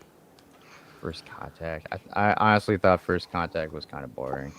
No, come Oh, on. Bored the You shit out of me. would. Wow. The pacing was great in that movie. It was really. Did I that was cost looking continuums? forward to a massive Borg battle, and we You got, got it. what, 5 minutes in the beginning of the movie. and You that got was what you it. wanted. 5 minutes in, you got exactly what you wanted. What I wanted to see a massive Wolf 359. you style got it. beat What more did you? battle. What did That you- was like that was the big climax of the movie. Calm down. There's Salty. another starship coming in. It's the Not just Enterprise. having The Worf Enterprise. getting his ass kicked once again. Who got his ass kicked? Who? Well, yeah, he's on his ship getting his ass kicked. Who? Prepare for ramming Worf. speed. I'm Oh, zipping Worf. Oh, okay. Tough little ship. Little. Little.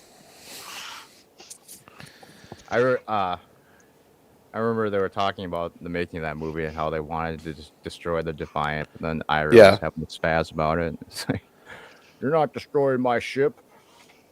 Yeah, it made no sense to destroy it. I mean, that would be stupid. But they went through time and then they went back into the future and the ship was still drifting. I don't understand. And how then that- we Young 7 did it anyway. you know what I mean? Like, did they go back in time and then come back and the ship is still adrift? I don't know. They don't. Starfleet probably got it. They recovered it or something, Yeah. right? John is agreeing that the 6 is better than all the TNG movies. I don't know. I don't know, John. Well, 6 and yeah, I don't know. First, First contact, Contact. and 6. Yeah, it's close. It's real close. First Contact is I mean, I love First Contact, and I know that like watching it now, it's kind of sloppy in some ways, but I still love it. if you had to bring someone to watch a Star Trek movie that's never seen Star Trek before, that's the one you bring them to, right? It's First Contact, right? I mean, I'd probably yeah, I show them agree. Back to the Future because there's a Vulcan Really? Back to the Future, so that's probably the one I'd show them. I would show him like 2 or Well- 6 or 4. 4. 4 or First 4. Contact. 4 is cool, but it's dated a bit. But it's cool. I mean, I would do it. Contact is probably the first time when the Enterprise is not the nearest ship to something. That's right. Mm. Just the everything worked. The pacing was good. The music was good. The acting was good. There's a lot of moments where you laugh in it. Well, I guess 4 is like that too in a lot of ways too. How but did the Enterprise get to the battle so fast, by the way, too? I mean, they're over at the Romulan neutral zone, That's and they're frankly going next to door warp, and for they're the already advanced- going to red alert, apparently, for some reason. Oh, they're getting ready. well, maybe It'd be the like, what, a couple days journey from the Romulan neutral zone? To... They were not when they heard the battle. They were not at Earth. That battle Right. happened somewhere else. Well, that's what I was thinking. they did go maximum warp. Which is 9.9 something, right? I mean, it's Still way too Probably. fast. And 9.995 if I'm That's the not problem that Star Romulan- Trek has started getting, was that apparently space was like the size of... Romulan neutral zone can't be that far away. especially at warp 9. And another No, time was point. the N- 9.995.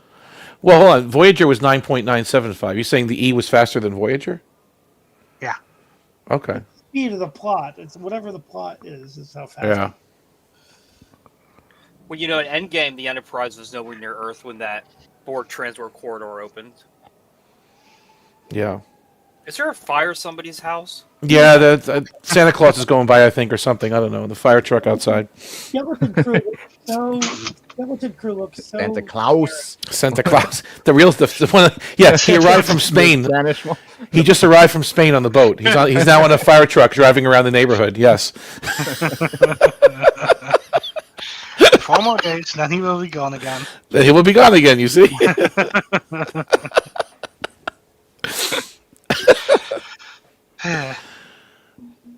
JP, In you the should 22nd Google that. century, the neutral zone can't be that far from Earth by 24/7. Well, I guess, but it just still feels like they got there way too fast.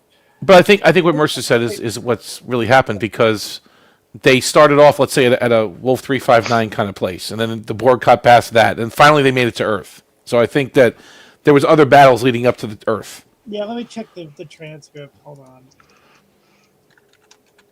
But that's a minor nitpick. That's really, I mean, that's.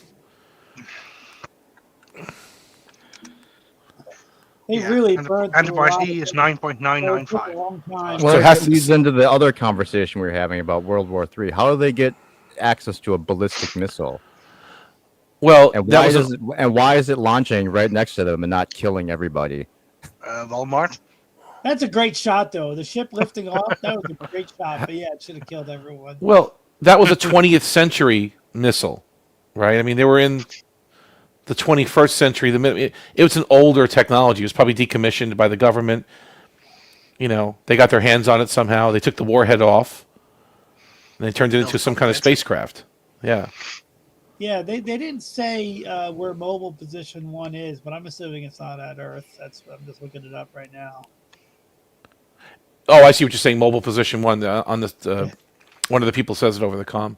Yeah. Yeah, but when we see that first shot with the cube and they're firing at those ships, you can clearly see Earth in the background. Yeah, But that's where they ended up. That's, That- yeah. that's after several Well, yeah, hours. but that's what I'm saying. They got their way to the Enterprise got there so fast. No, they didn't. It's after several hours of battling. That's what that, she said. that cube. Then why are they going to red alert right when they go to warp? Why not? Get ready. You know, battle What's the stations. point? What's the point? They have several hours. So what should go to? He should say, okay. He should say, yellow alert. Set course for Earth. Maximum warp. Yellow alert. In the meantime, You gotta say red alert. You Be probably have prepared in data- 15 hours. You probably have data. You probably should have a line of data saying, go into warp right like Dustin Crops boy. We could go right. Wait, didn't they also armor their weapons at that point too? It's like, really? That's kind of jumping the gun, guys. Just get ready. It's the movies. You gotta get red alert. Get ready. Let's go. You gotta, Weapons at maximum. what does yellow alert do anyway? I always wanted to know that. Maybe John will have to do a video on it one of these days. What is yellow alert? Raise skills. Get ready, but it's not a red alert. Right, it's not red alert. Kind of get ready, but don't really get ready. Like what is it? I don't. Well, in 2, they activated defense To be in a field, more- whatever the fuck to be that in a is. more Whatever ready defense posture, shields are. Yeah. To be in a more ready posture, like when Riker said that the whole fleet was in yellow alert when the one Borg ship came in. Fleet wide yellow alert. Yeah, that's true. That was in Descent, I think, or that. That's in both worlds. For triple points, Okay. That's in both worlds. name the alert colors in alphabetical order. In chronological Yellow. order, too. They got to be in both alphabetical and chronological order. Because you can't just Yellow have- should be there. Where's Black Alert? Is that on there somewhere or no? No. Oh no! I'm gonna give John a stroke. What? I'll give Jeff a stroke. No, can't say it. that I giant do cocker I do not spinning. know what you are referring to. It's just funny that your game was all about let's put things in chronological order, alphabetical order, and numerical order, and make sure that Well- you don't get the order wrong. He was But At first, I didn't do that.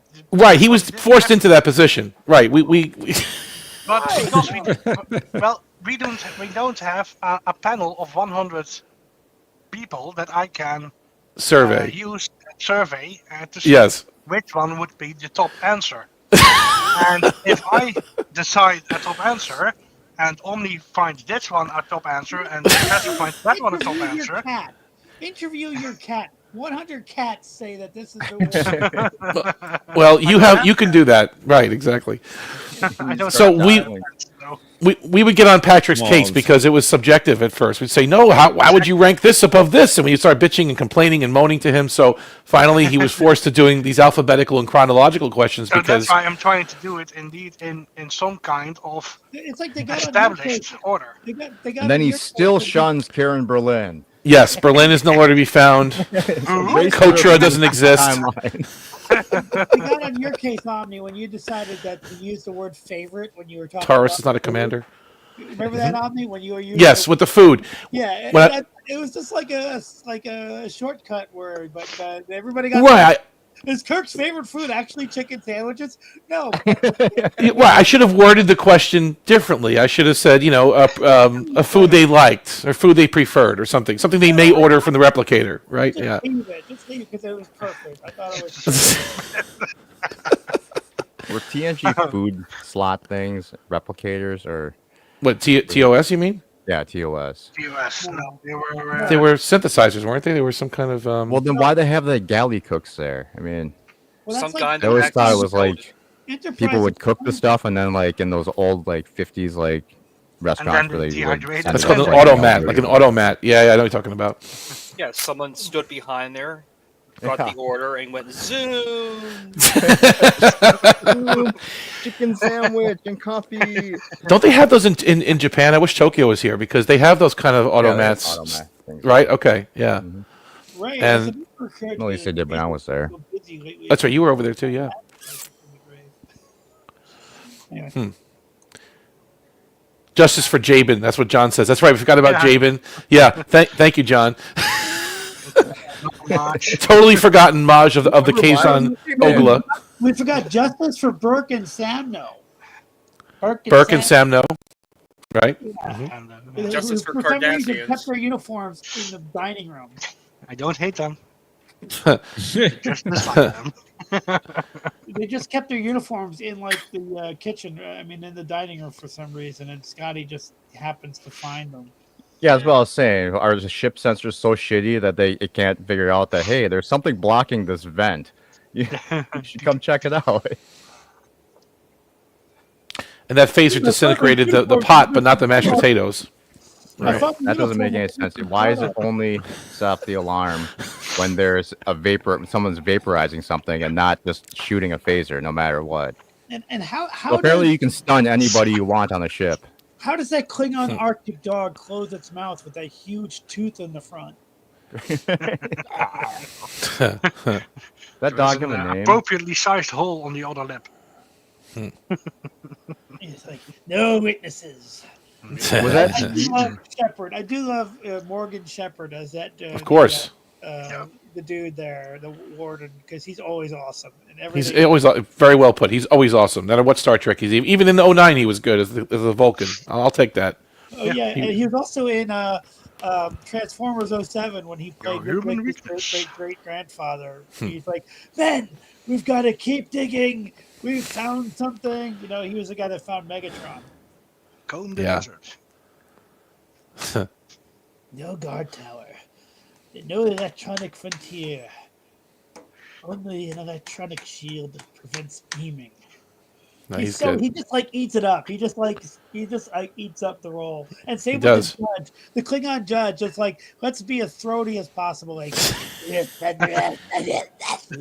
Decision of this court. tearing his throat out. Even Meyer admitted that guy was just tearing his throat apart to deliver 3 lines of dialogue.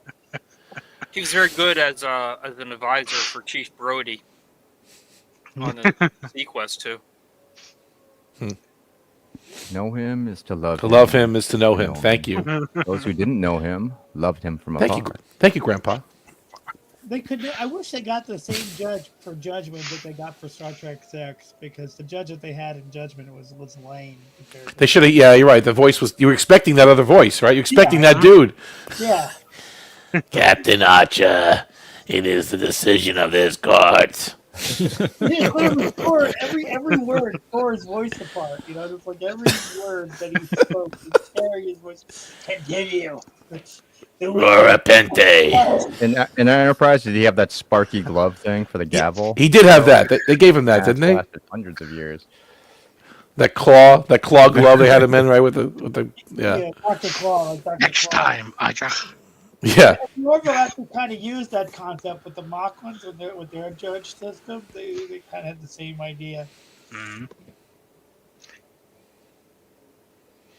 But yeah, I just something about the I guess the gravity plating went on offline, and that's why everybody was floating.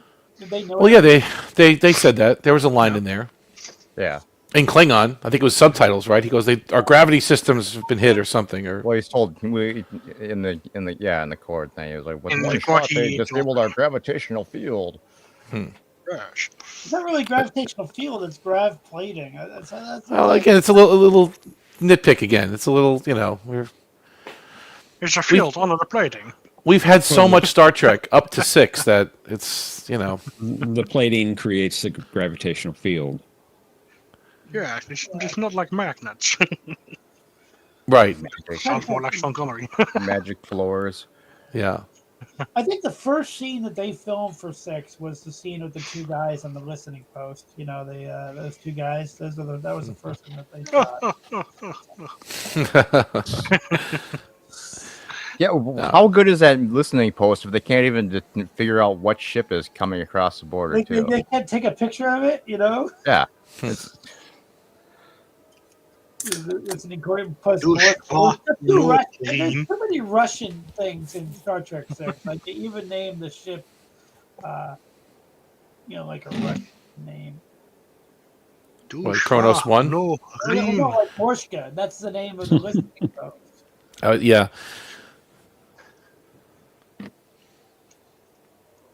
we have all these sensors, but we're just going to rely on you telling us that you're a freighter, condemning stuff and food and things. But it was interesting, like mystery, like who done it. They had to count the torpedoes and the trial, and then they had the Aurora Pente. It was a good adventure. I thought it was a great movie, and I overlooked some of the nitpicky stuff. I didn't get bogged down by it. That Viridian patch, did that come from Viridian 3? Is that like a time travel thing? Yes, that's where they mine the ore from Viridian 3. Yeah. No, but like, why don't they all wear Viridian patches on their stuff? And if they did, then everybody would take it off once they get captured. Yeah. That's another thing we were saying is why did they let them stay in their Starfleet uniform in Right. the first place? The belts and the boots, and they could have had a lot of stuff hidden in the comm badge there, if it was a comm badge or just a piece of metal, whatever. This giant patch on your shoulder in the most obvious spot. They learned from Starfleet security by not checking their people they arrest. Yeah. Yeah, that's true. Hidden in plain sight. Like even in Andor, they got into prison uniforms when they were doing forced labor. If the shoe fits, vet it. Right. That was such a problem. I hated that. The guy that was walking around the ship with bare feet. Like, yeah, I just didn't buy it. Crewman Yeah, that's Dax, what I was wondering, or whatever, Ensign Dax, whatever his name was. They don't care about his feet, apparently. Yeah, And no, why that entire scene even exists, because you'd think they would know just from the name that it can't be that guy because of his feet. And was he a previous host for Gen Z's thing? No. I don't think he was. Yeah, Trill. And what does he? Were these only gravity boots like on the entire ship? Apparently. Because she just opens it and there they are, and then it's like, oh, it's guilty. Yeah. I was outside earlier cleaning the hull. But it doesn't make sense also that they had to keep him on to leave the ship, like I was saying earlier, because we clearly see blood floating off the pad that gets beamed away. Mm-hmm. And they don't have pads on planets when they're getting beamed away. So they don't need to be on a pad. Well, to leave, you mean, right? No, but it is safer if you use pad to pad. At least that's what they always told us. Did they ever mention checking the transporter logs to see who beamed in and out? That was part of the investigation. I think they mentioned a line in there. The logs have been wiped. The torpedoes, the torpedo in manifest was also manipulated. Right, that was wrong. Yeah, I just saw it was torpedo one. Whoever altered the data banks must be here. Well, why? To quote one of my ancestors. Maybe their ship was beneath us, possibly beneath us. That was a pretty lucky guess too, Well, they got a lot of experience. I mean, this is... it couldn't be besides them because you saw the torpedo coming from the middle on the view screen. And well, you'd think their sensors would be able to detect that, hey, it came from below us and not actually from our torpedo bay.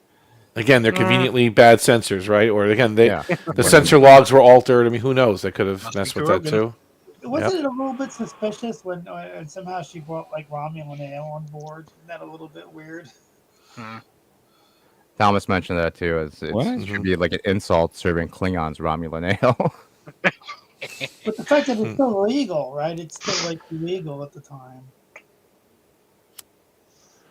Well, wasn't the Romulan ambassador? That makes sense because it's just an embargo. Well, the Romulan ambassador was in on it, at least in the director's cut, because they had the scenes where Nonclus was actually a. Dinner surprise acts are illegal at your place. That doesn't keep us from sending them. Yeah, Was but he- Prohibition was very successful. That's why they got rid of it. What was the Romulan ambassador named on the? Not until the director's cut. Right, because when she's reciting names, she said Admiral Cartwright. No, she says it in the regular cut, but we just didn't know who he was. Does she really? I didn't think she did. Nonclus. I That, I thought she did. John saying Nonclus. Yep. It's so weird because there are two different director's cuts. There's a director's cut from the original two disc DVD, and then there's a director's cut from the Blu-ray. Which there was one cut that had this music flash every time they flash back to a conspirator with a still shot, and then there was a version without that. I saw one version where the whole Operation Retrieve wasn't even in it. Yeah. Yeah. well, that's right. That was the theatrical version. It wasn't in there. Yeah. Yeah, So you just I'm see them all sitting there with a big map of Klingon space or whatever, and you're probably like, "What was going on before this?" When Scene. was it Colonel West came in? He wasn't even in the theatrical cut, except when they took the mask off. Which And was you didn't know who that guy was. I don't even think they took the mask off in the theatrical one. Did they? No, they did. Didn't they? This is Yes, not they playing did. on blood. But you didn't know who he was, because he was cut out of the that's scene right. with Yeah, the that's president, right, yeah. right? It was Odo, but you didn't. There was no Odo then, so you didn't know who it was. It's kind of the same. Odo, problem. wait a minute. It's kind of the same problem. that Colonel Generation- Odo. The guy from Benson, There's kind of the same problem that Generation Clayton had Endicott. when Picard begs the Klingons to exchange the prisoners, and then how did they beam Picard with a Federation transporter to Viridian 3? Oh yeah, we talked about that. Yeah. Yeah, it's such a weird it wouldn't be a big deal except that it's important to the story. Like, what the heck happened? You know? Then again, they also forgot his combat in that shoot. But I always suspected that it was taken off on the Klingon bird of prey. However, indeed, why was it then a Federation beaming. Because the special effects guys are idiots. That's why. I mean, they were under a time crunch too. I'll give them a pass on that one a little bit too. They made that movie fast, like 6 months, not even after TNG wrapped up. That movie was in theaters. I mean, it was Star Trek 6, you saying? no Generations. Generations. Yep. Yeah. Yeah, it was. You could tell though in some ways, but I still like Generations a lot. No, it's good. All right, so then there's a good question: is 6 better than Generations? Let's do that one. Hell yeah. 6 is definitely better than Generations. All right, and it's better than 5 too, right? Yeah, no question. But not as good as But its Insurrection is definitely worse. Okay, 6 is better than Insurrection. so 6 is better than 3 of the movies so far. The other movies so far. Okay. I mean, for me, still, I like it better than all the TNG movies. Yeah, see, I have a problem with First Contact. Yeah, that one's too good. They're both exceptional films. Yep. Just the pacing of First Contact is so good. Like it just keeps it the right going. Just it doesn't slow down to a point where you get bored. You don't get lost in politics. Sometimes space politics. It's just a great adventure. And like I said, I would take someone to see that movie that hasn't seen Star Trek before. That's where you start them out, right there. They can get it. They'll understand a bit what's going on, even if they don't understand the Borg necessarily. They understand enough. They'll understand it, and it's fun. The music is great. The acting is great. I think it's a good place to start. The after one would be that, I don't know. Maybe like you said, 4. That would be the next movie, maybe. Yeah. At that point. And Mercer is lost. For me, the top three are 6, 2, and then First Contact. So 6 to so again, you're taking someone that hasn't seen Star Trek before. You're going to show them 6 first. Well, no, I'll probably show them the first movie. Then you lose them. So Yeah, you'll Thomas lose Bingo them. the 6 to 8, and then we only need the last digit. I'd show them 2 first. Well, 2 and 3 then, right? First, Just, actually, just 2. I mean, it's exciting, fun. If I start with 2, I have to show the Space Seed first. True. Okay. The guy from Red Letter Media is here. I think you can watch Oh, yeah? 2 without seeing Space Seed first. Yeah. I saw as a kid. I saw 2 before seeing Space Seed. I think. I didn't think Probably you've seen not, Space Seed actually. before. Yeah, you've seen Space Seed? Okay. Well, it was on like repeat all the time. So Oh, okay. TNG. I mean, TOS was when I was a kid. So I I probably did guess see it that before went- that, but That went over Cinema's head, I guess. I think so. I think he's trying to put it out of his memory. well, Space Seed's the one with those fried egg aliens, right? Yes, Oh. correct. That's Operation Annihilate. Space Seed's the giant amoeba in space that killed all those Vulcans. By the Basically, way, it's an excellent Voyager episode. It was Yeah. after the 11001101. Yeah, Right. you're so right, Patrick. They plant a Leola root seed on Hemikek 3.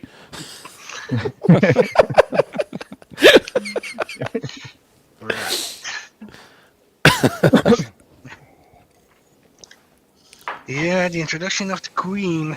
did anyone? I have a question. yeah, that I have to ask. Queen. Did anyone grow up watching the GI Joe cartoon from the '80s? Did anyone watch that when you were a kid? Yeah. G.I. Joe? I Yes, did. but not obsessively. But yes, if it was on, I'd watch it. But I don't. found out that yesterday the woman who did the voice for the Baroness passed away, and I thought her voice as the Baroness was just iconic. You know what I mean? And her name was Morgan. I forget her last name, but she just passed away. I thought she was awesome. And I can't picture anybody else. Morgan Lofting. I can't picture anyone else having the being the Baroness other than her. She was awesome. I love that show. Totally love that show. It's cheesy as hell, but I loved it. John in the comments says that he thinks First Contact is an excellent film in general, but he has some concerns about the intro of the Borg Queen, or some issues, I should say.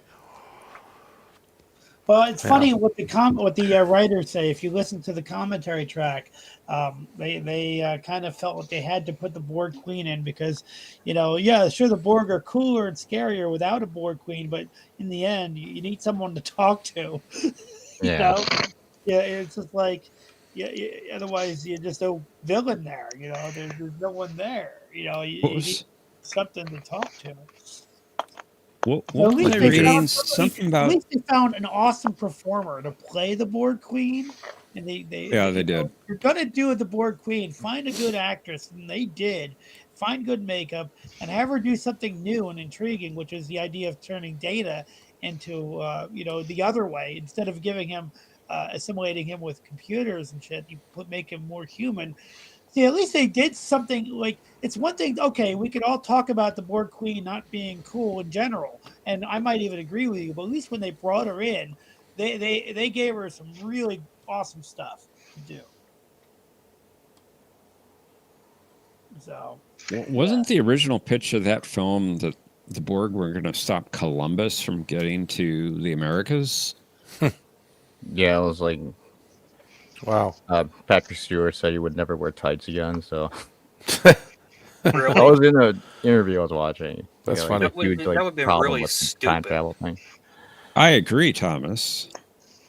How would Columbus meet? Because someone else would do it, and besides, Vikings were there first. But anyway, The first contact between Columbus and the natives. We could have had Marabona Picard. Oh, Picard can meet his ancestor. Yeah. Also doesn't exist. And the Pueblo revolt of 16 whatever. And Troy knows all about it somehow. She Removing Who? Antwar from his land.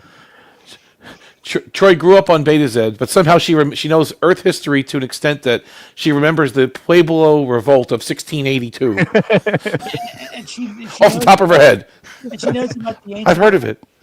She knows The about ancient West. Yeah, very well. She knows the ancient West. Like, that's a Data. Data would know it. I don't know how she would know that. There's no way she would know that. Well, Picard didn't know it. that's How would human. she know it? Maybe Beta Z doesn't have any Any history? entertainment on their planet. yeah. So Picard's now Hispanic, also. Javier Maribona. Picard. Picard. You have a stain of blood on your head. That was interesting, though. I didn't have a problem with that. That was cool. That was all right. They had good records then. I mean, hell, those natives had a. Yeah. I mean, they knew all the names of all the soldiers of the ones that came to destroy them back in the. I don't know. It's pretty impressive. I'll be right back. I gotta feed the cat. Yeah.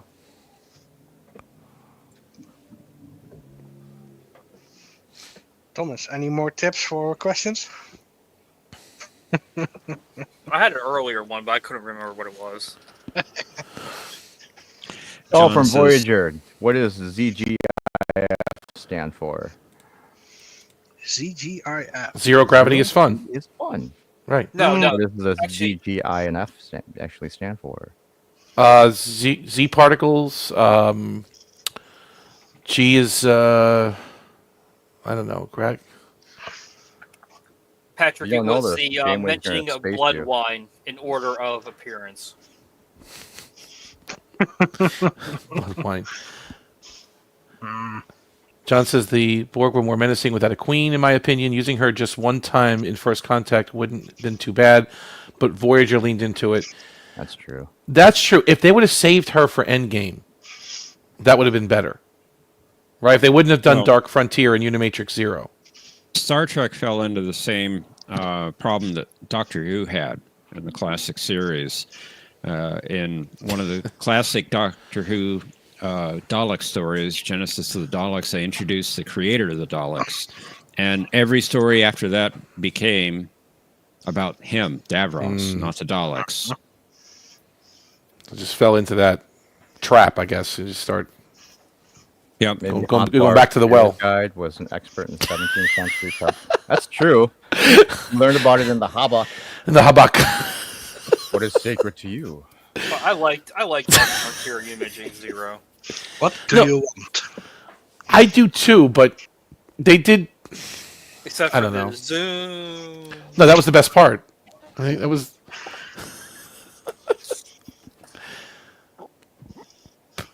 I don't know. You're right, because they were good stories. We wouldn't have those stories without the Queen, so it's kind of a mixed bag. I know you can't have it both ways.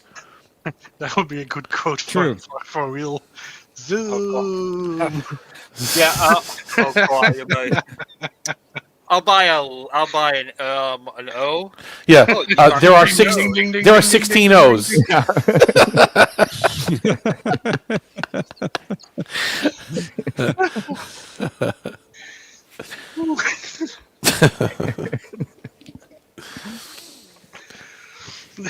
Actually, she says it twice though. She goes zoom, Patrick, his zoom. favorite was Wheel of Trek. Sorry. Aravic says, yeah, his stream on Friday. My favorite was Wheel Trek. Yeah, Wheel was fun. Pretty fun. Absolutely. So.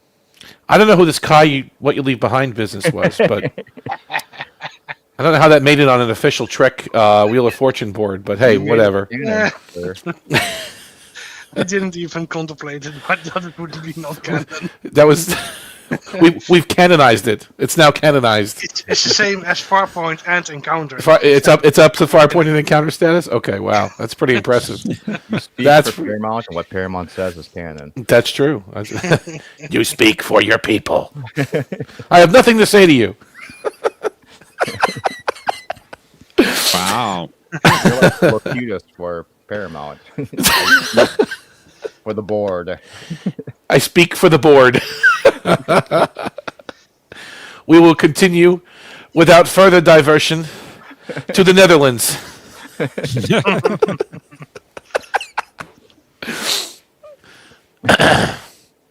You will disarm all your weapons And and escort us Thanks, take us to the windmill. to the. Tommy, at a point there, you almost sound like Schwarzenegger. Do I? What would you say? You would disarm all your weapons. You almost sounded like them a little bit. Chopper. John thinks with a few alterations, you could do Dark Frontier without a queen. The collective is talking to Seven directly, for example. That's actually true. Mm-hmm. But there's a lot of dialogue between Seven and the Queen, though. Yeah, I suppose it would get kind of repetitive just having the wall of Borg whenever And you then- see it and talk. And then when you see her dad, Magnus, at the end, this is your father. The collective will be talking, and the guy would just come out of the shadows, like, yeah, right. Papa, But- remember me, Zoom? That was pretty creepy. That was creepy at the end to Yeah. see it. Yeah, What happened to her was. mom? I mean, yeah, she's assimilated too, somewhere. Janeway was no Prime different. murderer. The No, actress she was wasn't. the actress was so similar to the second queen they used. That for a while, I thought that they were implying. I that never it saw was would it be in the her crazy. mom, but If her mom became the queen, that would be nuts. That would be Yeah. nuts. They could have. Wow. that would I make I bet more they never sense even thought why about Seven that. Was so I special. felt bad for the actress Right. who played the queen in Picard because, like, not only did she pass away recently, but she just spent most of the scenes just hanging there. You know, just like No, you're thinking of the other one. You're thinking of the Queen in the season 1. no, I'm talking think- about in Picard. Yeah, Picard- Picard season 1. Picard She's the one who died. No, season no, 2. Picard season 2. There was no Season queen in one. season 1, was there? There was just the ship, right? The Borg ship. And, Yeah. and Seven flew into Oh, the that's planet. right. That's right. I Seven got became- Murder Doctor. The queen for Yeah, excuse Just a me, brief it moment. was the. Yeah, I'm not it talking was about the Alison Crow's artifact. character. I'm not talking about her character. I'm talking about Yeah. the regular queen. I forgot there were Okay. 2 of them in season 2. There was 2 queens. Yeah. Yeah, Murder Doctor Yeah. became one. Murdery Dr. Agnes became one. Yeah. That was such a weird. And the third one, that was Alice, what's her name's voice? Krieg. Yeah, Yeah. yeah, I don't know. different who actress was- but yeah, I don't know who the actress was, but to play the role. But yeah. 'cause John season says- 2 one was dead by then, right? Chakotay The probably actress blew. was dead. Yeah. Chakotay probably blew Seven's mom out the airlock in Scorpion. Oh, no. That's probably true. Oh, no. You see. No, Mama, Oh, she just zoomed out the ship. I'm warning you. I'll do it. Blow the deck. Blow it. I agree, John. Booze! New Trek has an odd preoccupation with murder doctors. Murder doctors. Let's Come see. on So now, Crusher was a murdery doctor too. she killed a lot of patients, though. I don't think she did it on purpose. well, the That's killing true. she did in season 3 was more self-defense. So She was just incompetent. I mean, she fired the phaser more than any other doctor, though, I think. and she had that fancy pump Point blank action range at that phaser. one guy. That one guy Which one? The one in the. in the first episode where she's using her pump action phaser. Yeah, I mean, see, technically her ship was being attacked, so you can defend Yeah. her shooting. So I'm talking about TNG. Forget about Picard. She was firing phaser. She tried to kill the fake admiral, right? In Conspiracy. Mm-hmm. Who else? Lore. She had a phaser on Lore, didn't she? I think at one point. Lore took it away like immediately. Lore took it away. She shot. She killed some Borg on the Borg cube. I'll give her that. Right on the best of both worlds. Caden Quails. And the Yeah, entire she did. correct cast and crew of the ship. She killed the candle. She killed Ronan with a phaser. Right. Her candle lover.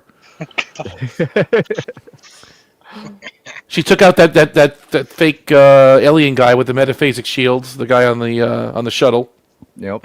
blew a hole through his chest. Yeah, she had no problem killing people. No, she liked her phaser, man. No, she was. Yeah, she was. Oh, and in Wow. Chain of Command, she was a part of the strike team, right, with the Cardassians, and Wow. Unbelievable. who else did she kill? Yeah. Plus, she was one of the worst doctors, right? As far as patient mortality rate was probably the highest with Crusher than any other doctor. Bring back Pulaski. She didn't kill as many patients. She didn't. I mean, EMH probably was the best, right? He was. Like, if you had to get treated, who would you pick? If you had to pick Bashir, EMH, Crusher, Phlox, Who would you pick? Because he has all McCoy. the knowledge of all Federation doctors. Yeah, I think so too. Plus some Cardassian murderers too. Krell. No, I'd rather have him. I definitely do not want Dr. Franklin. Yeah, EMH, Bones, Bashir, Phlox. None of the other ones. So Crusher's not even. You wouldn't want to be treated by Dr. Crusher, right? Nope. Pulaski, I'll die beforehand. as much as I don't like Pulaski, she was a very good doctor. She knew really her- she didn't do that much doctory stuff though. Bashir is just too arrogant. Well, she saved Picard in Samaritan where Snare. no one else could. In that one, yeah. I need a specialist in what did that guy say? I need a biomechanical specialist or something like bioneural something or other. And Pulaski was the one to save the day in that one. Well, she was reckless though by beaming up that one kid in That's true. actually an action figure package, the Sterilite Yeah. foam or whatever. That's true. She almost got everybody killed. Yeah. And then unnatural select. Yeah, that was the one in unnatural selection. Trying to think who else. She didn't really. Yeah, I guess she saved Riker in the last episode. she did. That was a lot. That was pretty intense with that one. Yeah, with that parasite thing. That's true. Stupid episode. But even then, all of her doctory stuff was just let's stick these giant pins in Riker's head. When Lower Decks had an episode this season called Shades of Purple, I'm like, oh, don't tell me this is going to be like Shades of Grey, but thankfully it wasn't. It wasn't okay.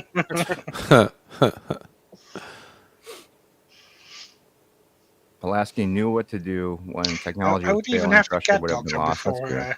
Crusher. Oh, yeah. Yeah. Wow. Well, she did work on Spot Wow. too, right? She did have some veterinary. She examined Spot when she was pregnant. When Spot was a she. Yeah, exactly. Bad doctor. Didn't even know it was a male.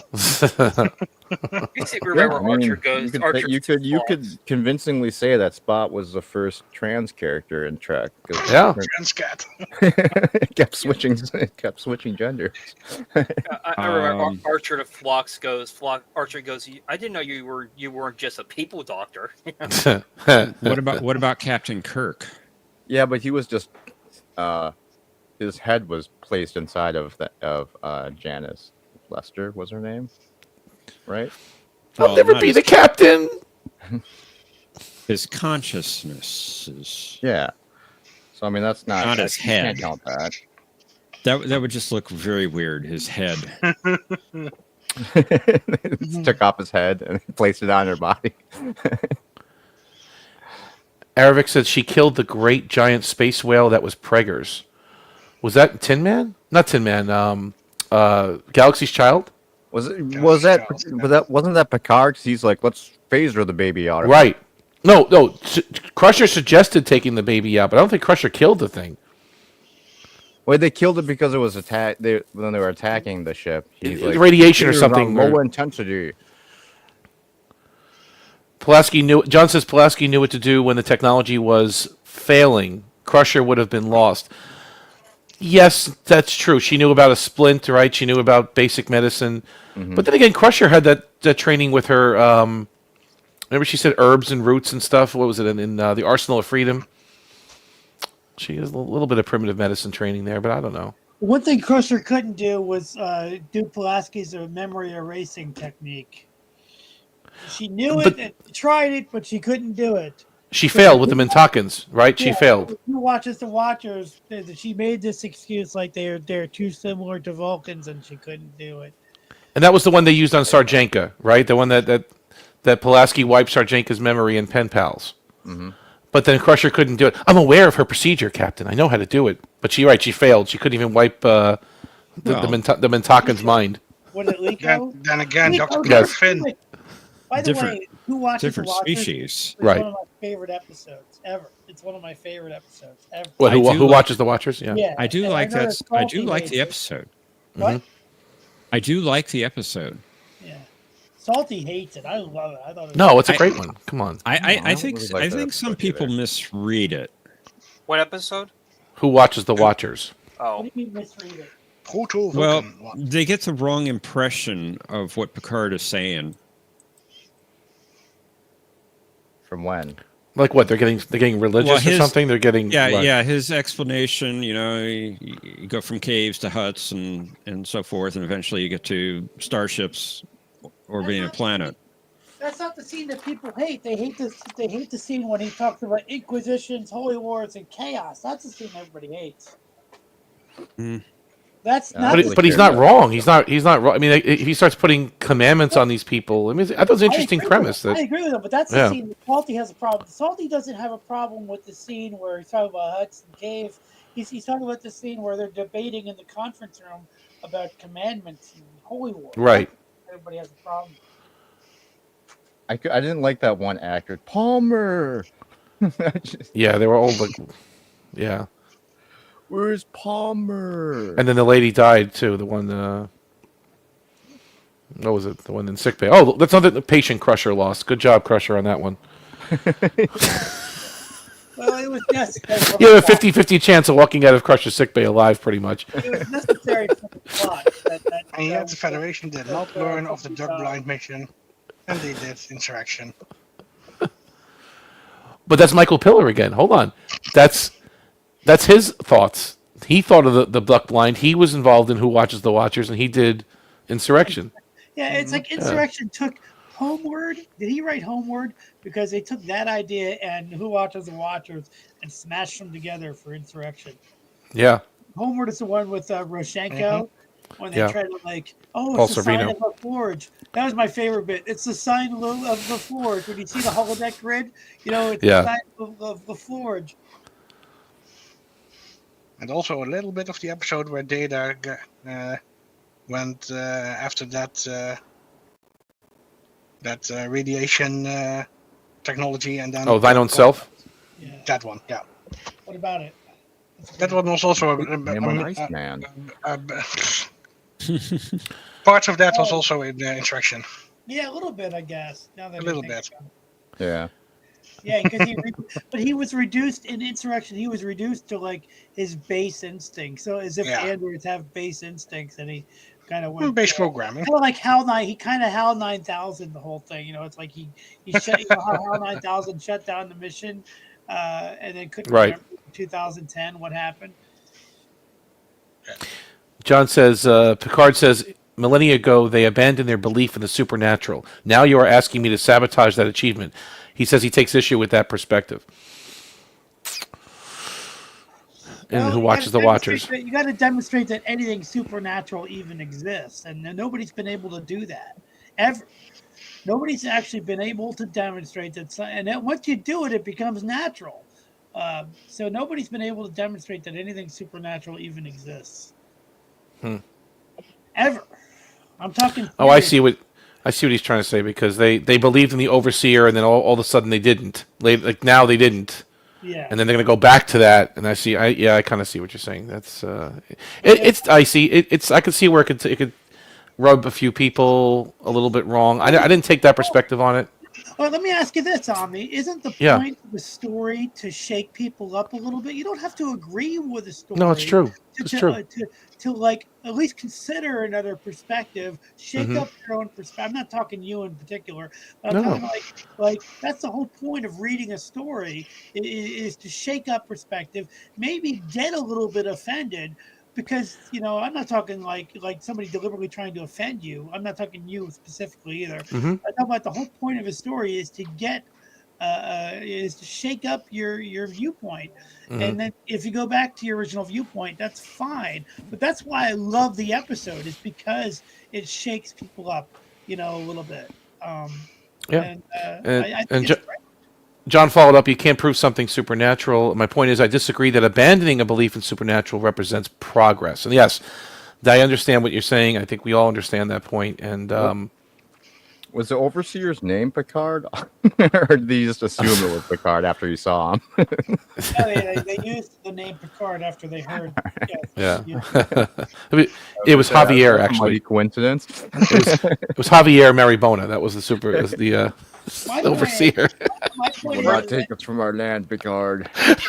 if people just wanted to read something that they agree with all the time, there's nobody would actually read anything. After a while, it's like, Mercer, you better be good, Mercer, or Kelly will get you. Who? Kelly, she'll get you if you're not good. Oh, yeah. That's from the Orville. If you don't recognize other people. Wait a minute. Yeah, that's a great episode. I like that. Star Trek does have an atheistic philosophy. I'm sorry, it's just. Well, it's Gene Roddenberry. It's his humanist stuff. It's a lot of that's him. It's him. What in Discovery with when Pike was there, he was almost like talking like he's a Catholic, and then Berman has to come in and butt and say, "Well, everybody's wrong about religion." That one episode was a decent episode of Discovery. I will say that it wasn't perfect, but it was decent. The one where they go down. The whole church with every single religion was really stupid. At least it felt like a Star Trek episode. It's the only episode of Discovery that had that feel that Star Trek has. Like they beam down to a planet, they talk about something, they beam up.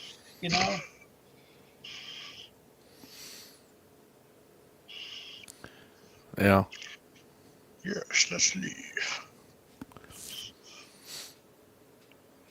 So, yeah, I mean, I don't know.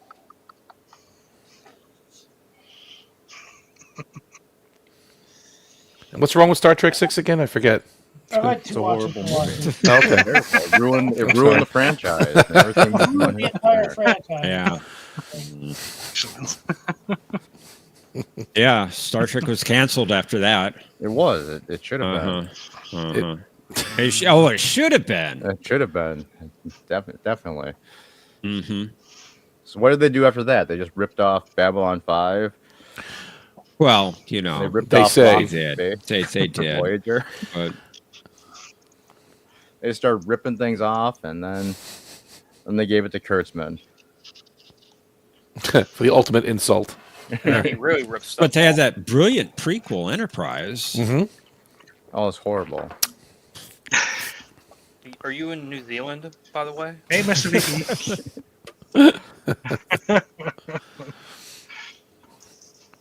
I don't know why. Long time no see. I don't think he really hates it though. The guy I from don't hate it. I Media. just don't That's like funny. it. I think he does.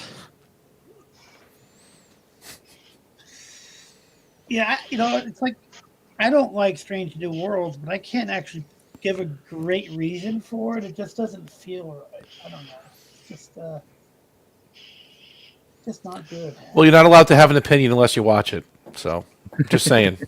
I have to watch the last episode of that. Those are house rules, okay? House rules. You can't. Informed Right. Opinion. Right. You can't have an informed opinion unless you actually watch something, okay? You can't just say things like that.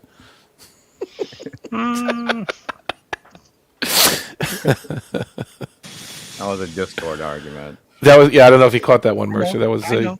No, I didn't. it was well, whatever. It was It just was Discord glorious. banter. Yeah. Look for that.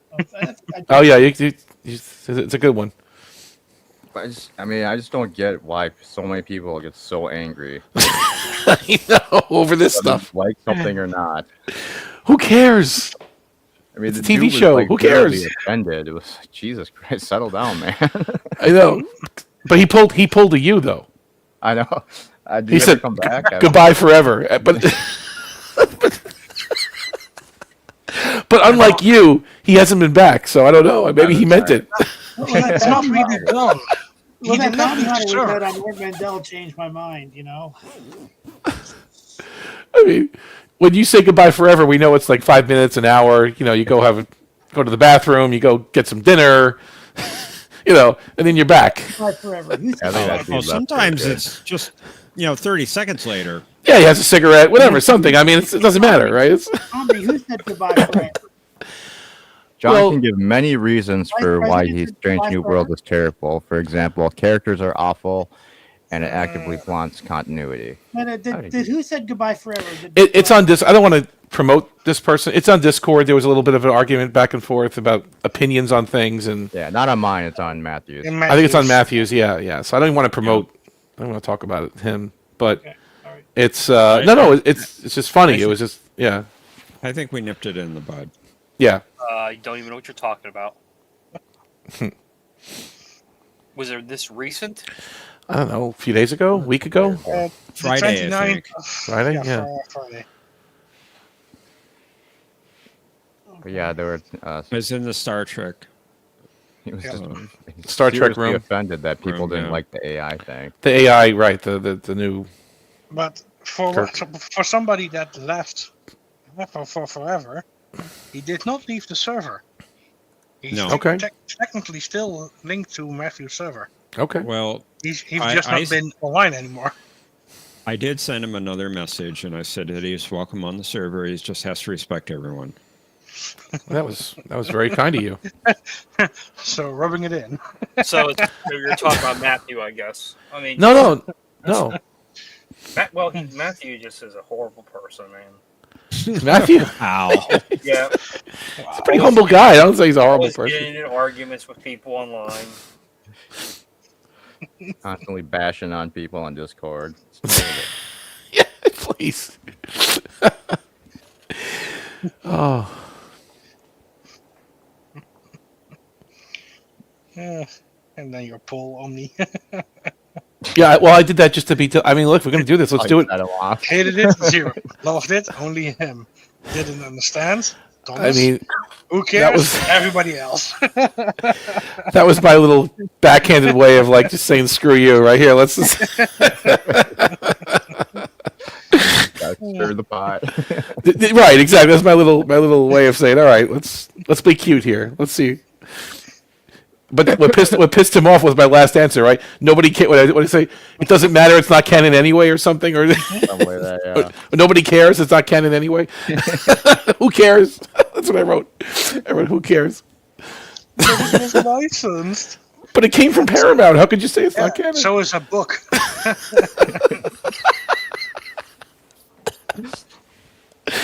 Hated it, loved it, didn't understand it. Who cares? Who cares? It's not canon anyway. That's funny. I'm looking at that right now. I bet you people hated 2001. Nope, loved it. Yeah. It's also 2010. Well, 99% of the people liked it, so you're all Bots. Yeah, right. The bots agree. How could they not? Who's a good bot? wrong. I mean, it's just so weird too because there's so many people that do like it. They're like, I cried. It's like, why did you really? You cried? I had a twitch in my eye, but wasn't crying. Number one, it was a cartoon, and number two, it's they didn't even know why they're crying. They just see Kirk and Spock together, and they're okay. Then he's dying. Deepfake. It was beyond a deep fake. I mean, they're both. Yeah, I guess. Did they have an actor for Spock? I guess they did, right? Yeah, so maybe it was. That They had Spock an actor actor for looks Kirk like him. too. You're talking about unification thing. They Yeah, had an actor for Kirk too, Sam Whitworth. it just looked. Their facial expressions looked like a cartoon. It just looked. I don't know. I couldn't get too emotional about it. I honestly thought he was dead. And I even wrote that in the Discord. I go, is he dead? I didn't get it till I watched 5 or 6 videos explaining it. And I go, oh, okay, now I get it. He's No, not. that's Spock's son. And Okay, one of- now I get it. Yeah. One of the producers says it's pretty much open to interpretation. The whole So he thing. could be dead. He could be He dead. could be dead. It could be Spock's dying dream. Who knows? They took the bones from Daystrom Station and cloned them From a single neuron. from a single bone cell. Yeah, neuron. Yeah, Positron. positron. I don't know. Yeah, that video became more controversial than I thought it would ever be. Jesus. Well, because it kind of made the mainstream news too. Like it was in a lot of. It got a little more exposure than the other ones. Did it did. really? Yeah. Wow. Like Kirk is back. Kirk is back in his final appearance. Shatner's back. It made somewhat of the, what do you call it? Pop culture news. Yeah, well, yeah, I saw the But it's video. not Shatner though. Well, no, it was. He was in it. I don't know what he did exactly. Those were his feet, maybe. I mean, I think he was just walking. 'Cause there's like that one spot where where they show his feet and he's like On the shuffling grass? like an old man. I think that was him. Yeah, Or maybe he contributed his Hey, facial can we meet at expressions. 5 instead of 4:30? that's what I think too. Is Awesome. Thanks, Sean. Right. How are you So- doing?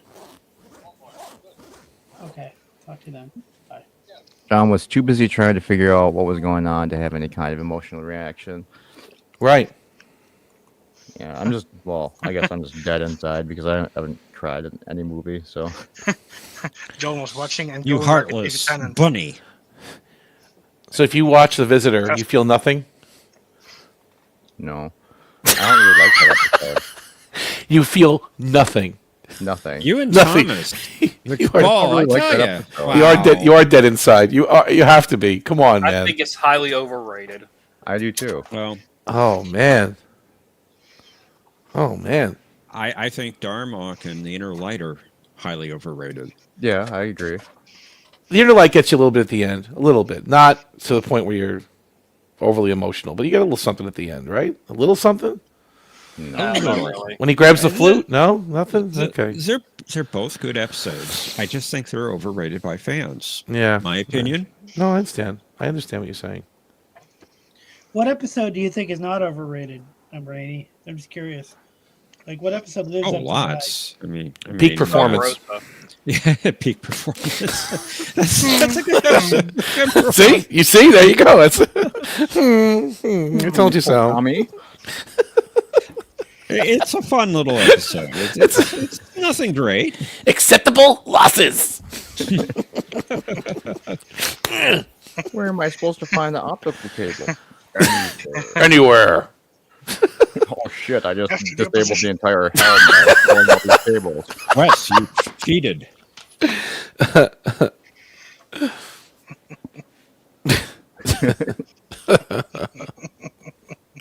Guile. That's no illusion. That's real. How did Worf fake out the Ferengi? I didn't understand that. Their security code was 1234. He same gave with up my so luggage. fast. We've been outmaneuvered. Retreat. It's great writing, huh? I am Brektor. Brektor! My password is 1234. There's another category: Damon's in order of appearance. Oh, here we go. No, I think we had that already. No, he did do that. Right? No, Patrick did that. 100% Yeah. did that already. did? I'm checking. I'm checking. You don't did. I don't remember that one. Questions. You did it because someone said Bach was not the first one or something or whatever. Let's Well, no, Cinnabon, you said Braktor, Yeah. and it was actually Bach was the first one. In That was for, if I'm not mistaken, appearances of Timmerman. no, you had I remember him Yeah. doing ones for Armin. Commanders Yeah, and Romulans. Yeah, I think That you're was right, Cool Commanders. I think you're right. Patrick. I think you're Yeah. right.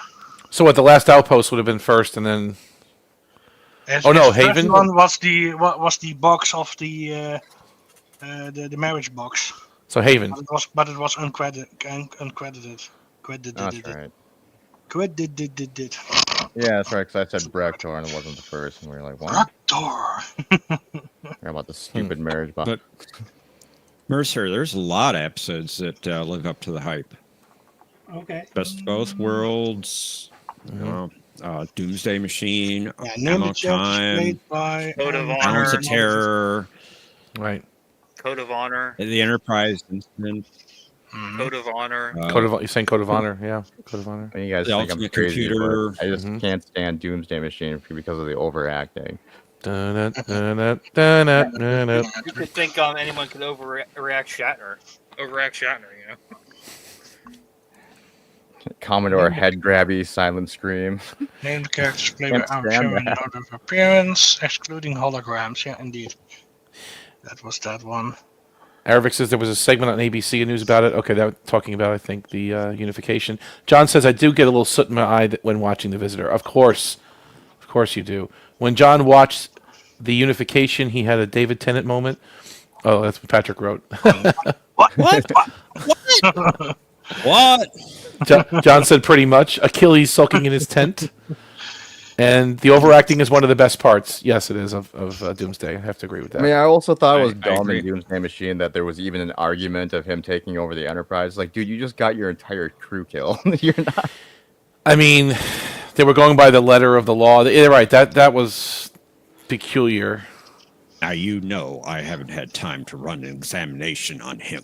You don't Yeah. need to run an examination. You just got his entire crew And you're- killed. You're done. You're relieved. Go to sick bay. You got 30 seconds to have Tuvok drag you to sick bay.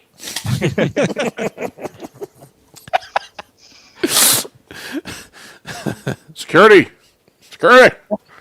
Checked all previous questions. There are no other ones with Damons. So, That was Armin Shimmerman. Is that what it was? yeah, it was the Armin Shimmerman question. There you go. So For that's season one 2. again. Damon Targ.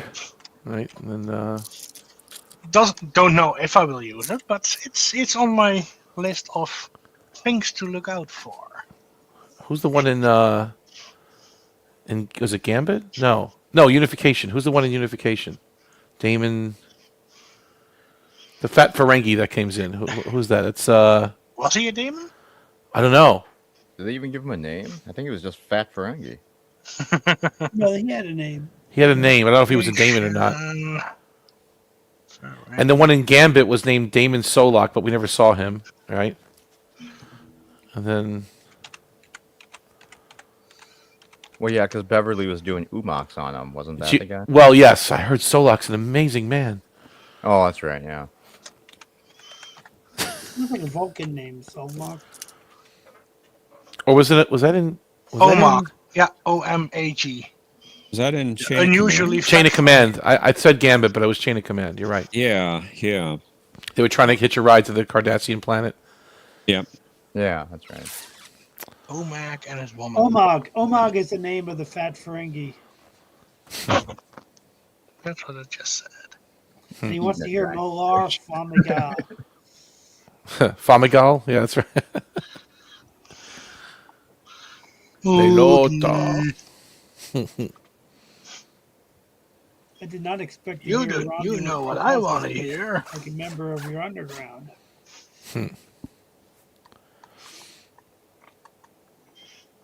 I watched Bada Bing, Bada Bang today. That's a good one. Do Umox in order of appearances. Oh, goodness. Omag. Wow. Mm, Menage a Troy. no, that's the one I will leave off the list. Right, of course. It's the first one. Why would you include that one? Makes sense. That follows suit. At least you're consistent. It's good. Poor Patrick. I know. No, but I said this from episode 1. That format is difficult. That's all I'm going to say. It's hard. You're going to get a lot of pushback with that format. It's not a problem. It's not you. No, I was saying it's not you. We're not abusing you. We're trying to say I we know. appreciate it. I know. We're not. The day that I will do a show that does not have errors in it is the day we end. It'll be boring. We'll all fall asleep, and that'll be the end of it. Exactly. That's it. Screw it. It's not worth the 65 views I'm getting. I don't care. These clowns keep insulting me. Forget it. It's not worth it. 65 views, if only. Stroop waffles and windmills that keep insulting my heritage. Forget these guys. I donate my time to do a show. They don't even care. But you do care. You still show up, so. They show up All over late. my board. Right. My show starts at 9. They show up at 9:45, whenever they want to. Well, Wow.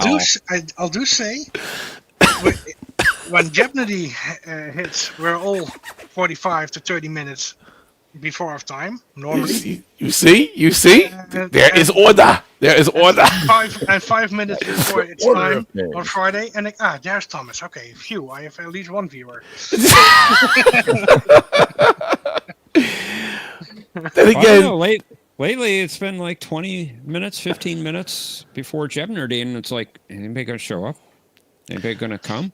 Yeah, I've had a It- couple. Well, I mean, to be Times I fair, was it's because busy. Mikey has movie night, so that pulls It's- a lot of people away. So we have Wow. we have Wow. we have a Okay. lot of Okay. it's cannibalizing our viewers. They're being moved over to movie night. Okay,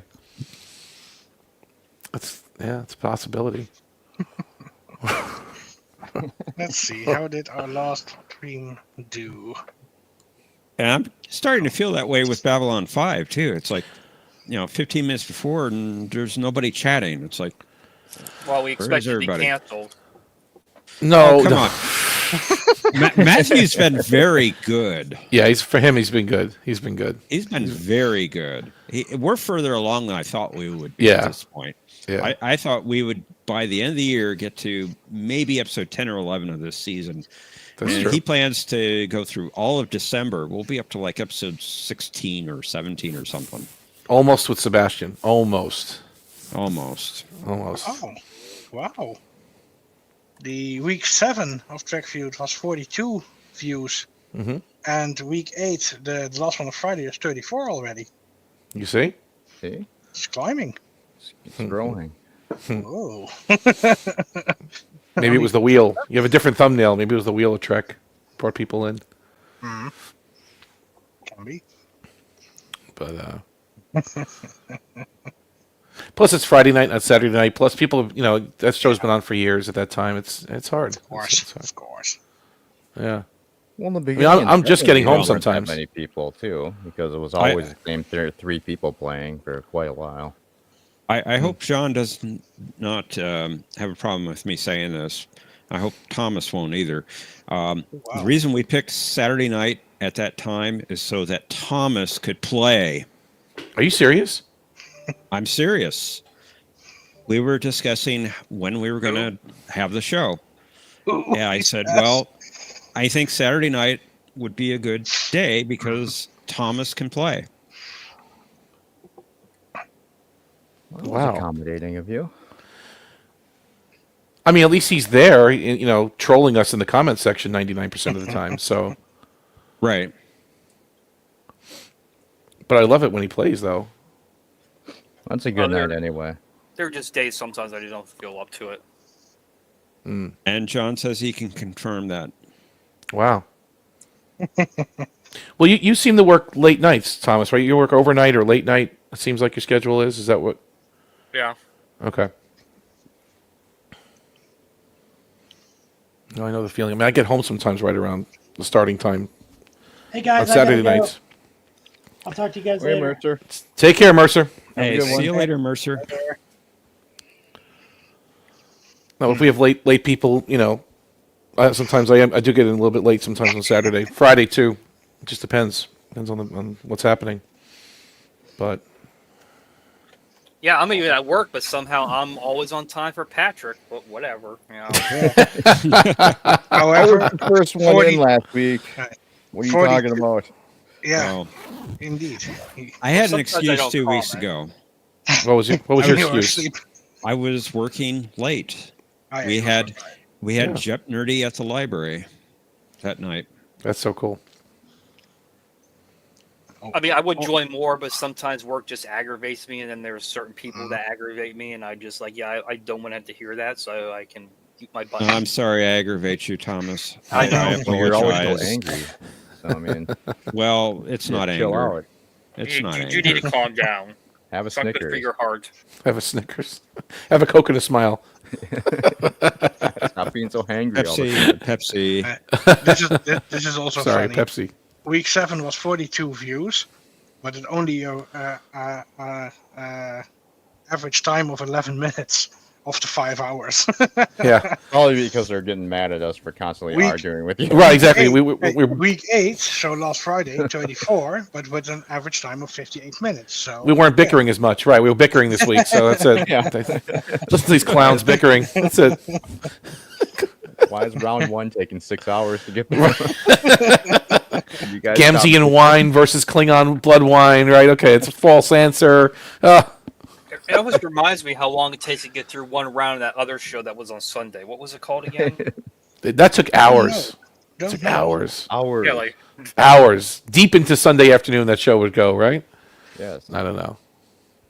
Afternoon. I It would don't only know start at Star 5. I don't know. Yeah, it's, It sometimes. started at 5 p.m. So.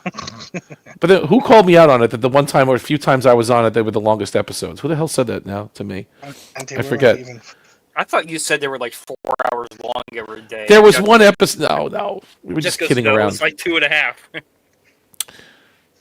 When Conti ran it, it was tight. It was on a clock. That thing just kept. You can. The show was over in an hour and a half tops. Right. If they had guest hosts, it would meander a bit. That's all. It would just go on. You know. One of the Who times cares? I was on, it felt like it was a really long game. Also, It was fun. yeah. I mean, it's not saying it wasn't fun. It was just. It was a seemed great- Like it went on for like 3 hours. Maybe because it's Sunday. We have it's daytime. We have things to do. Maybe it's not night. You know, I think maybe that makes a difference. Like, you know, It They is at needed night. more pixelated Riker rounds. yeah. Those were fun. It was I fun think- until Jeff banned me from the show because I was. You got banned from the show? You're banned from Yep. Question and Trek? Apparently, I'm banned as well. From where? Question of Trek. Oh, you're banned from the show that you produced. Okay, that's a good one. That's good. Well, you see, I'm not on it anymore. Oh, I see. Okay, you're in self-exile then, right? You've exiled yourself. No. Okay. Longest episode was season 6, episode 15, 2 hours 56 minutes. And who was on that? Who was on it? On it Let's see. was Omnicast and Brother Jay. dragging out the show. But that was fun. So I was bitching about myself, basically, right? Oh, gee, the show was long. It was me. It was me all along. It was me. However, I did it. The week before, episode 14 was 2 hours 49 minutes. Right. And in that episode was Omnicast and Space Station. So you see, the pendulum swings.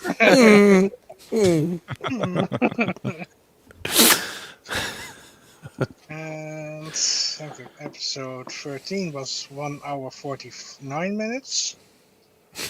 And that had Mercer and Burnt SCA, oftewel Bad Patrick, the other one. Oh, the Patrick from Fake Burnt. England. Okay. Fake Patrick. Well, yeah, he's Patrick. 220 for episode 12. And that Lecter had Patrick. John and Conti were the contestants there. It was the Brainy special. Sure, John blew everybody away. Episode 16 was 158. And 158 was me and... Ooh. It was most likely the... Yeah. Oh no. It was Mikey and me, but I was not the captain there. Okay. So it was not the infamous The rules of the game, game. The rules of the game show. where you threw the game and it blew up in your face. Okay, got it. We'll go with that one. Week after that, 17 was me and Mercer. Week 18 was 2 hours 28 minutes. And there we had no contestants. Right. It was just Zoe, T-Dot, Brainy, and Conti. And then episode 19. Did Jeff ever play? Did you play, Jeff? I have played. He Yes. did. Yeah, 'cause I was gonna say I could have swore you A few played that one. times. Yeah, I think Well, Conti well, dropped out so Jeff could play. That was a naked spaceship versus me. Well, didn't Zoe run the board once or twice? Is that why, or whoever? Zoe, yeah, she did. And way back, what was his name? Oh, golly. Oh, what was it? Oh, my goodness. Paul. He Okay. actually ran the board. Didn't T Twice. Dow do it once? Or twice? T-Dow- I think. But he didn't run the board though. He just Oh, no, Yeah. not from the board. No, I think he put it on paper. He kept track on paper or something. yeah. Season 6, episode 21. 1 hour 41 minutes. I was captain with T-Dot, Ensign Mikey, failed, and Omnicast. Yeah. See, We can get things done when we want to. And after that was only the two with the furlong, the one that got You got sick. that he was sick indeed, yeah, with chairs and We had a medical emergency on the show. and then the last one was part 2, but it was without him, so Mikey stepped in. And then it went dark, This is the Gorn. Gorn. and that was 5 months ago. Wow. It's been a long time, It has. long road. Haven't heard from Conti since July. Well, it's his channel, right? It is his channel. Yeah. Okay. Yep. Oh, come on, Atlanta. How bad is it? I didn't even tune in yet. I mean, Jeff has one opportunity this week to gain a point on me. Rigged. I know. Otherwise, it's still the battle for second place. Can't you just take a week off? I mean, just No, to equalize I it, have just 1 to week. I have to win. But if you take a week off, it'll be even. We'll be Must destroy he you. rigged it. He rigged it. we'll be even. Hmm. He absolutely rigged it. Yeah. Did you rig the NFL? Of course not. Let me see here. Where are we at? Come on, Cincinnati. Yeah. Actually, our picks have all been right so far. This is crazy. Nice. Well, I don't know what the hell the Vikings are doing today. Well, Vikings are losing by 3. they're Yeah. living up to their Minnesota namesake. They just blow it at the end of the season. They're in the At fourth moment, quarter. Losing the Patriots. Yeah, we're wrong about the last 3 on the list. Well, except for Washington. There's still time on the clocks. They can come back. The Jets are winning? No way. That won't last. Don't worry about that. 21-19. Yeah, don't worry about that. They'll blow it. And then, yeah, New England. That's surprising. They're winning too. Yeah, and that's getting late in the game. It's only a game too. Yeah, okay. And the Chargers. Yeah, Tom. I don't know why you picked Atlanta on that one. Atlanta was actually winning that game. And they're only down 17-13, and they have That's the ball true. with 59, 56. No, it's true. It's true. It's true. I shouldn't jinx Yeah. myself. That was a tough one. I almost went with Atlanta because I was going to pick the Bird team, but I Again with almost the went Birds. Atlanta because they were at home and the Chargers were going across country. And Pittsburgh, Cincinnati. But the Eagles game is the one that it's going to be interesting. I like how Thomas has purposely picked against Pittsburgh every game this year. Did you really do that, Thomas? No, you haven't. Actually paid off last week. It's going to pay off soon. No, it's not. Not Well, today. The refs are not doing a very good job. Cincinnati got a touchdown on an interception when the Steelers receiver was pushed to the ground, and they ran it back and didn't call that. And there's been 2 interference calls against the Steelers on balls that were thrown out of over everybody and out of bounds, but whatever. The refs are rigging it for them. They can't lose 2 in a row. No, I never believe the refs rig. I just think they're just horrible. Just referees are god awful. Well, the pass interference is getting out of control sometimes. I think they're. What's getting out of control is roughing the passer too. Oh, yeah, I agree with that. I mean, Mahomes is like, you can like pat him on the back and they throw a flag, but Roughing, yeah. Not and very bad. like any other quarterback, they can grab, slam him head first to the ground. The ref's like, I didn't see that. Oh, you twisted his helmet off. I didn't see that. Yeah, like that Ravens. That was Bengals last week. game. Yeah, that was. Like 3 face masks in one play, and they didn't call anything. And The Cincinnati Green- ended up- The Green Bay Yeah, game. three- They ripped his helmet off, right? What was it? The There were 3 face mask penalties on the same play, and they didn't call any of them. And like I think in the Cleveland game against the Steelers, there was a face mask on a kick like a field goal or something, and the ref is just standing there looking at the guy like, I'm not calling that. and then he threw the ball at the ref, didn't he? And he got an unsportsmanlike conduct or something, or they gave him a. He got mad and he threw the ball at the ref, or he spiked it or did something, threw it on the ground. The ref Takes out the flag. That ball went zoom. It did. Of course, the worst officials are baseball officials. I mean, Unsportsmanlike conduct. baseball umpires, they just eject you for anything. It's like they're like getting hurt feelings, and they're like, you're out of the game. I'm watching one game. The Pirates manager is coming up to ask a question, and he like throws him out of the game. No questions. I'm here to ask you what the call was. Well, Steelers scored again. I don't know. It looked like it was an incompletion. There will be no questions. The one thing I really hate about football is is it a pass or a fumble? I hate that because I can never tell. You know. What, an incomplete pass or a fumble? Is that what you mean? Yeah. Like if they, His arm, because sometimes like, I mean, I can never tell if his arm was going forward or not. You know, but whatever. That's why you have replay. Yeah, well, that doesn't Slow always it down, and if that arm just starts coming forward. What about intentionally grounding? They don't call that sometimes. They should, because they throw it to nothing. They'll throw the ball out to nobody. Well, if you're outside the pocket and you get it to the line of scrimmage, Okay. then it's not If you're in the pocket. grounding. Yeah, But if you're in the pocket. If you're in the pocket, you have to get it close to a receiver. Not open field where there's nobody there, or throw it out of bounds intentionally. I think you can throw it out of bounds as long as there's receiver nearby. Okay. Yeah, there was that one game that the Steelers were confused. Like, was it because it looked like intentional grounding, but they called it an ineligible receiver downfield. And Tom was like, he was in the pocket and threw it to nobody. How is that not grounding? Receiver. What is an ineligible receiver?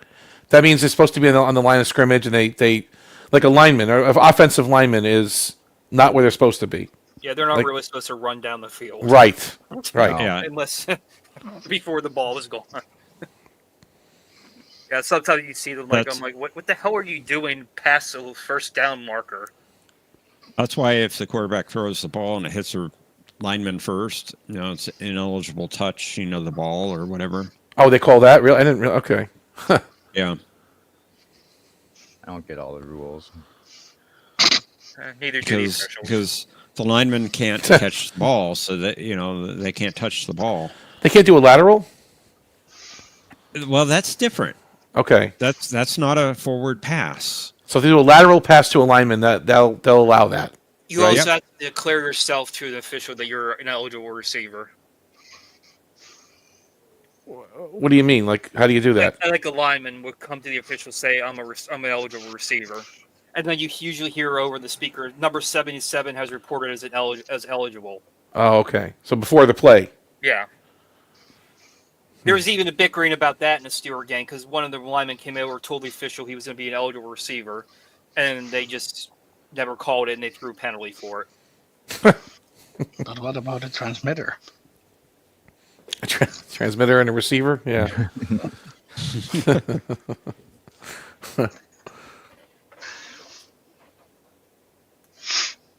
I actually do Wait, have a. I He actually do paddled have a on big himself for being an NFL. ineligible receiver. No, he came over to declare himself a receiver, and the official just shook his head yes, but then they threw a flag anyway. So he did the right thing, but the officials ignored it. Yeah. And just okay. I don't think it would cost anything though. Right. I don't get that. So he declared himself that a receiver. That's weird. I shall receive. I think you should be able to throw the ball to anybody. Well, I mean, you don't want to throw it to a center. He'll go like 1 inch, and that'll be it. What was that on What was it, Thursday's game? That one center guy? Was it Thursday's game where they just hiked the ball and when they weren't ready, just bounced off the quarterback's chest or something? Yeah. That was kind of hilarious. It was a Raiders game, wasn't it? Apparently, they missed a penalty on that one that gave the Chiefs the win too. 'Cause I was watching that on a replay, and then the guy's like, they call the penalty, and then all of a sudden he's all pissed off about it. It's like, well, dude, you just hiked it to nobody. Well, Chargers won. That game is final. You see? Chargers 17, Falcons 13. They're a good team. Rigged. No, they're a good team. They've been playing great all season. Steelers are blowing out the Bengals. Yeah, 41-24. That game's pretty much over. No, it's not. Well, they're in Cincinnati. It's over. They're going to start crying. What's that GIF? With the girls crying? Oh, she's actually a very nice lady, but yeah, She- it was after.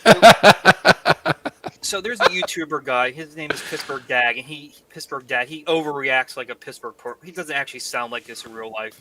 Okay. He just likes to overreact to stuff. Yeah. And he and her actually became friends, and she's been on his channel before. She even fake cried for him,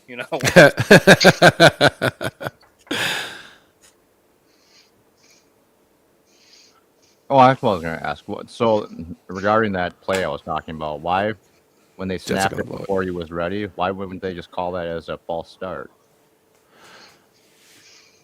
I don't know. That's all part of the rules, right? I'm not sure. Who's ever read the rule book? I mean, I don't know. I have one around here somewhere. If the center snaps the ball, that's the start of the play. It seems suspicious.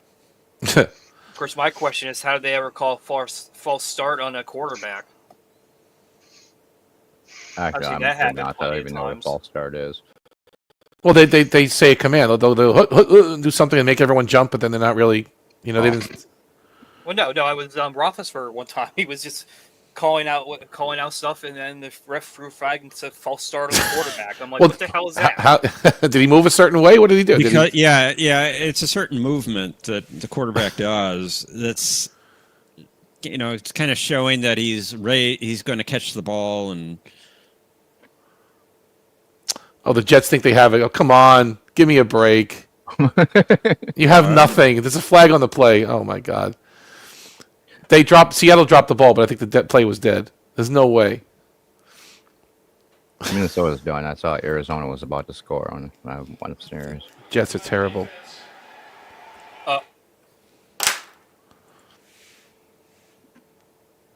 Yep, 22-16.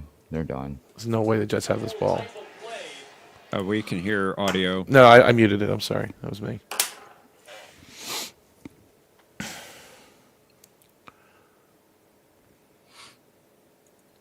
So I'll Well, the never one watch any of these games. I just go to the standing screen because you can go to the live tab or whatever and just see what's going on.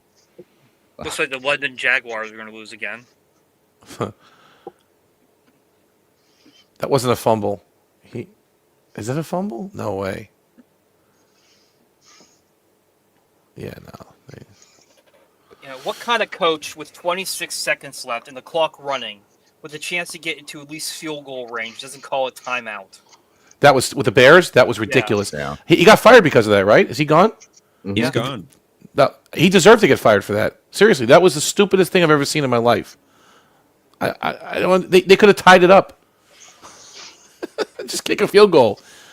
Hell, even kick a field goal on third down. Who cares? Just tie it up. I mean, who cares? You know what I mean? Doesn't matter. Like I said, he's probably coming to Minnesota now. Yes. We See, pick up all the people. You got Jones from New York. Yeah, you'll have this failed quarterback from New York. We got that dude. the failed coach from the Bears. And Seattle just scored, so yeah, Jets are finished. Cincinnati's Hey, Jets are done. rigged. Oh wait, who did I pick in that one? You picked. We all picked Seattle. Never. Yeah, it doesn't matter. We all Yeah. pick Seattle. I just don't want the Jets to win. It's terrible. Wow. Terrible team. Horrible team. Invading our building every week. I saw. Did you ever see that design for a Jet Stadium on one of those piers? I thought that looked nice. It'll never happen, but it's clever. It's not gonna happen, but I thought Yeah. it looked nice. They're talking about on the west side of Manhattan or something, right? The West Side Stadium or something. Yeah, they were talking about it. is that one of the New York teams that plays in New Jersey for something? Yes, so they both the Jets and the Giants play in New Jersey. They're both New York teams, but they play in East Rutherford, New Jersey, at MetLife Stadium. They share a stadium. It's so weird to me, man. I mean, you could see the city practically from the parking lot. I mean, it's not like it's that far away, but it just happens to be in New Jersey. Yeah, That's yeah. all. It's the greater New York area. But Traitors to their state. I guess so. Technically. I mean, they could give New Jersey one of the teams, right? I mean, New Jersey's got nothing. New Jersey has the Devils. That's all they have. That's all they got. They have no other. They have no other team, professional team. They used to have the Nets. They went to New York. Get the Jets to New Jersey. Who cares? They'll take them. We used to have a hockey team, and then they went to fucking Texas for some reason. You have a hockey team, don't you? Have the Wild or something? What do you have? Oh yeah, I always forget about those guys. The Wild, right? Yeah. Yeah. The Wild. And Cincinnati scored a touchdown. So yep. 8:39 left in. Another thing I hate is how you have to declare you're going for an onside kick. I just think that's stupid. Yeah, I do too. That's new rules though. And you can only do it at a certain time. But that wasn't always like that. That was new rules the last Yeah. couple of years, right? Yeah. This year, This year. Okay. brand new this year. So no surprise, onside kick is getting the second half. Like that one Super Bowl. Yeah, they did it. But that's what makes the onside kick interesting. Like you don't know if it's coming or not. That's what makes it fun. It's like, oh wow, they pulled a fast one here. So before they made that rule, when they did, if they did a surprise onside kick, if they get to the ball first, do they get it back, or do they have to So the is other the team ball- touch first? Has to go a certain number of yards, right? It has to go 10 yards. 10 yards. Yeah. Or it hits the opposing team First. and then first, and then the kicking team recovers. Okay. So it was That's the old rule. the yardage thing mainly before, where they could still get the ball before the other team, right? Yeah. It didn't have to. They didn't have to touch it. The other team. No. They can No, get it 10 no. yards and grab it back. Yeah. Yeah. Gotcha. As long as it goes 10 yards, it was an onside successful kick. But now it's the same rule, but they have to declare it, right? It's the same. And it has to be, is it the last 7-8 minutes of the fourth quarter or something? Or Yeah, it has is to it be the a whole starter. fourth quarter? I don't know if it's the whole quarter. I think it's like the last part of the quarter, maybe. So you can't do it until the fourth quarter. Yeah. Right. That's crazy. Like, why did they have to change that rule? Were people doing it all the time? Like, it didn't happen that It's- often. Because of the new kickoff rule. Oh, that's true. With that box, they have that box now. That Yeah. stupid box you see on TV now in the back. Yeah. What box? Well, you can't even run back there anymore, right? You can't. They did change the kickoff rules. What is it? You can't even run. It's stupid. You can't run back until the ball is already caught or something, right? You can't enter that box, that 30-yard. Like you see on TV, they have a red line around that field goal area now, where the ball is going to. The ball has to land in that area, and Okay. you have to return it. You don't have to return it. You can declare Well, yeah, but if you declare a fair catch, fair catch. I don't know where they put it because I think they changed that too. It used to be where you declared a fair catch. That's where the ball's at. Because people were getting hurt, weren't they? Like the people were just running Yeah. down these. Yeah, that's why they did it. Well, they originally changed the kickoff rule before they moved it up so there would be more touchbacks. And it used to be the 20-yard line. Now it's a 30-yard line, wasn't it? Yeah. Yeah. If you caught it in the end zone, it was 20-yard line. Now it's 30. Yeah. They just want more scoring. That's why. Yeah, it's trying to make it interesting. Like hockey changed the rules too a few years ago. They changed some things, and baseball really- changed the rules. The goalie pads are now smaller in hockey. Yeah. They do delayed penalties now. They'll do what is it? There's a few other things that they to try to encourage more scoring. Boy, this kickoff rule is just, it's convoluted. Yeah. All that new kicking pitch team clock players thing in other than the baseball kicker make will sense? line up with 1 foot on the receiving team's 40-yard line. Kicker cannot cross the 50 until ball touches the ground or player in landing zone or end zone. Only on Tuesday. Right. It's like The 10, Fizbin. the 10 Or at kicking night. team players cannot move until the ball hits the ground or player in the landing zone or the end zone. Look it up, but do it in the stands because you're out of here. Now, Patrick, it would be except on Monday Night Football. No. Receiving team set up zone a 5-yard area from the 35 to the 30 where at least 9 receiving team players must line up. God. At least 7 players with foot on the 35-yard line with alignment requirements. No wonder why the officials don't know the rules. How are they going to digest all that? Like, there's no way. Players not If you on hit the a field goal restraining from more line than must 40 be lined up yards, in it's the a royal setup piston. zone. outside the hash marks. Outside the hash marks. Okay, got it. Yeah. All players in the setup zone cannot move until the kick has hit the ground, or a player in the landing zone or the end zone. Now, that's the new rule, right? You can't move. They can't move unless the ball actually hits a receiver, pretty much, and then in that square or in that rectangle. That seems dumb. Whereas Or before they hits- could hits just start the running. ground, or hits the ground or the end zone. Sorry. Okay, yeah. Because before they would just, as soon as the ball was in the air, they just start charging. They just start running towards the, towards the receiver. Yeah, Landing zone is the area between the receiving team's goal line and its 20. it's 20, not the 30. Okay, 20. That's the red box they draw. Yeah. Yeah. What's Around in the- the box? Any kick that hits short of the landing zone treated like a kickoff out of bounds and ball spotted at the 40. At the 40. 40. Wow. Wow. If it doesn't hit within the landing zone, or into the landing zone or the end zone. And it goes out of bounds. No, it just Except has to tonight. hit short of the landing zone. Short of the landing zone, inbounds So or if out of it's- bounds, they'll spot if it at the it's a- 40. Yeah, if it hits a 25, it goes to the 40. That's if nobody catches it. Doesn't matter. Okay. What if they catch it and declare a fair catch? It still goes to the 40 if it's at the Play would be 25? blown dead as soon as kick lands short of the landing zone. That's the language of the rule. Wow. This is so convoluted. The rules of the game. It's the rules of the game. Yeah. The Jets Any got a kick first that down. hits in the kick that hits in the landing zone between the 20 and the goal line must be returned. Must be returned. Any kick it that hits in can't the fair landing catch zone not then spot goes anymore? into the end zone must be returned or down by receiving team. If down, then it goes to the 20.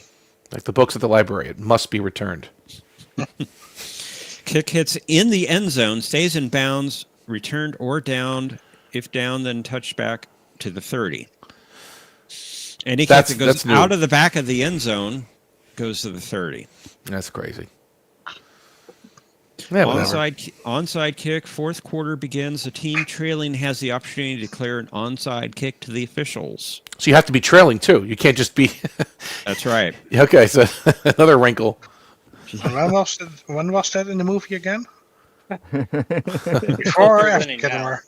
Yeah. But what I used to do in Madden was I would call a fair catch at like my own 5-yard line. And of course the game announcer goes, "What is he calling a fair catch there for?" I'm like, "I'm up by 40 points. I'm just gonna run the ball every single play." Colts took the lead. I used to annoy my friends playing Madden with them because I would onside kick all the time just for the hell of it. Vikings have the lead. Yep. What? Everything's straightening out. Everything's straightening out. Yep. How did that happen? Did Seahawks, they intercept? They must have. Wow. They had first and 10 at the 22 or something. With 2 We have minutes perfect left. picks. So Cinnabon and I, we got perfect picks so far now. If everything holds up, we do. Good You week. know what I don't understand is sometimes like there's 6 minutes left in the game between the Texans and Jacksonville. Yet the Colts and Patriots are down to 1 second. Cardinals and Vikings are down to 48. I mean, they all started at the same time. How is it that much of a difference? Well, Injuries, timeout. yeah, you there's know, a lot of those okay, so injury yeah. things. If the Did you clock see what runs, happened to Lawrence Taylor or Taylor Lawrence or whatever? In the Jacksonville game, he got knocked out on a dirty hit. Oh, did he really? That's scary. But there was a lot of injuries on the what game was it on Thursday? I made a note, like a mental note of it. There's so many injuries, like injury timeouts. Are they faking it? Are they just trying to stretch out the game? Like, what are they doing? Just laying there, then they walk off the field like they're okay. But it's like, what are they doing? We're watching soccer. They're taking hints from European football. Yeah, indeed. I guess so. Schwalbe! Lightly Schwalbe! touched and all of a sudden, oh my god! Oh, Yep. lousy Bengals. are they crying yet? Bangle, bungle, bungle. I picked them to win. I would be You- perfect if they were winning. You and Thomas both picked them to win. That Yeah. was Jeff's only hope to catch up this week was the Bengals. Let me go back to channel 2. Let me see if it's on here. Well, they're only down by 10. I mean, Yeah, but the Steelers are in scoring position. Yeah. Yeah, they are. They're about to score right now, actually. That'll be the end Third of and it. 3 on the Bengals 8. Yep, it's over. Unless the Bengals can intercept or something. Get a Did pick they get the first six. down? No. Interception. Fumble return, something. It's a fa-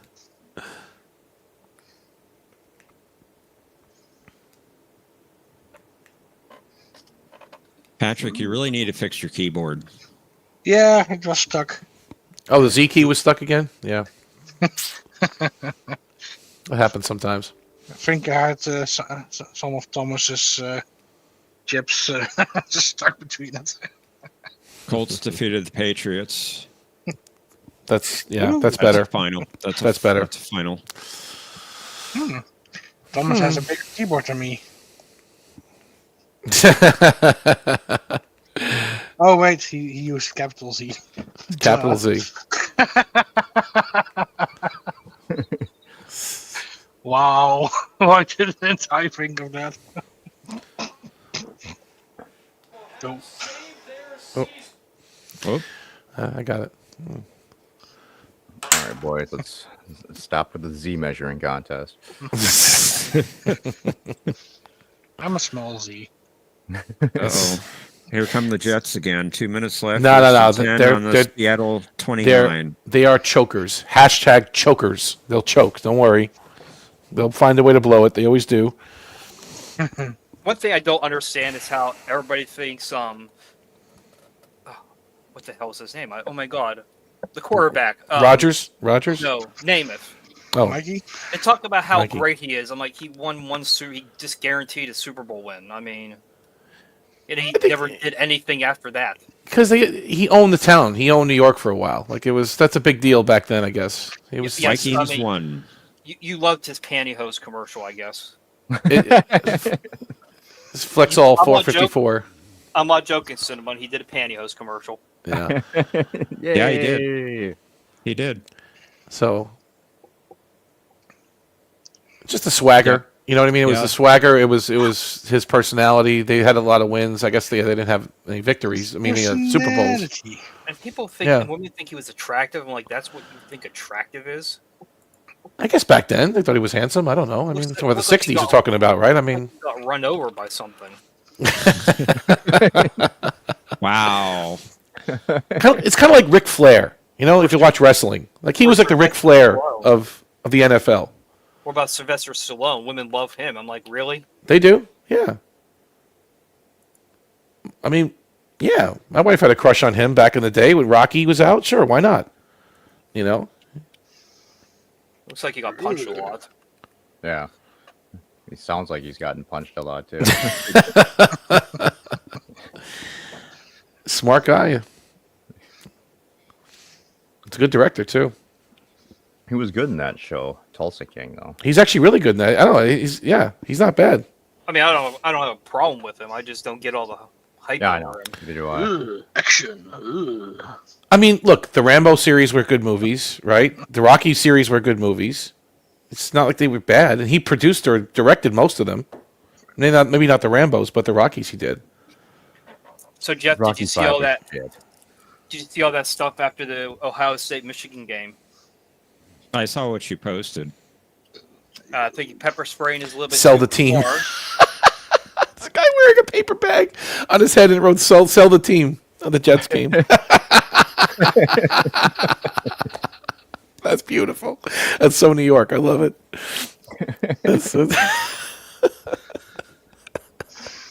Apparently, yesterday there were a couple of brawls in college football.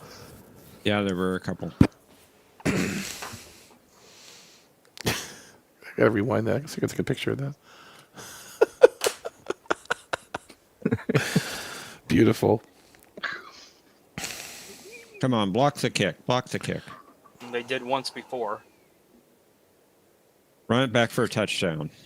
Kick the block.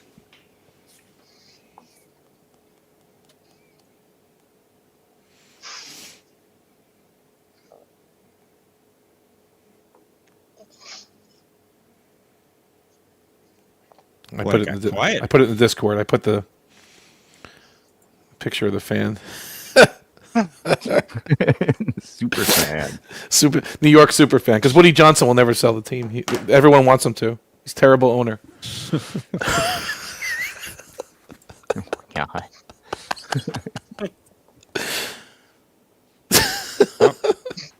Field goal. Steelers up by 13.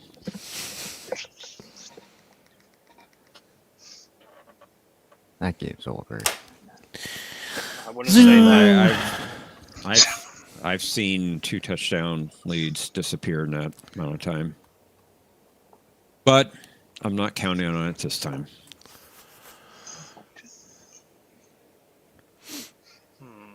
I wonder if the Jets can get a 4th and 16. No, they cannot. No. They've never. Oh, just as I said that, my little ESPN thing switched it from possession Jets to Seahawks. So Yeah. I'm on DirecTV. I'm a little bit behind, I think. I'm usually about 30 seconds behind. Well, not that direct then. No, I guess because I don't know why. No, you're right, because it's not satellite anymore. It's streaming, but it's just always behind. It's always. I hate when stuff does that. Like I'm listening to the Penguins in the Stanley Cup final, and I hear on my radio 2 minutes remaining in the period, and my phone pops with a Notification that it's already happened. Yep. The Penguins are Stanley Cup champions. I'm like, yeah, thanks for telling me. Temporal disturbance. Yeah. I mean, satellite I can understand because it's going to space and back, and it's I can understand it's a bit of a delay, but I'm streaming it. Like it should be a little bit closer to live, a little bit. And now since there's delays, my grandfather, he hated listening to the football games on TV, so he put the TV on and then put the radio on and listened to that. But you can't do that because they're not matching up anymore. Oh, they delayed the radio too. There's a technique. You can match up your TV with your computer audio. Oh. So you can listen to like the radio broadcast on your computer and That's good. Match it up with the television broadcast. There's some way to do that. And then you hear the neighbors shout through the walls. Yeah! Yeah! 20 seconds later, oh, that's why.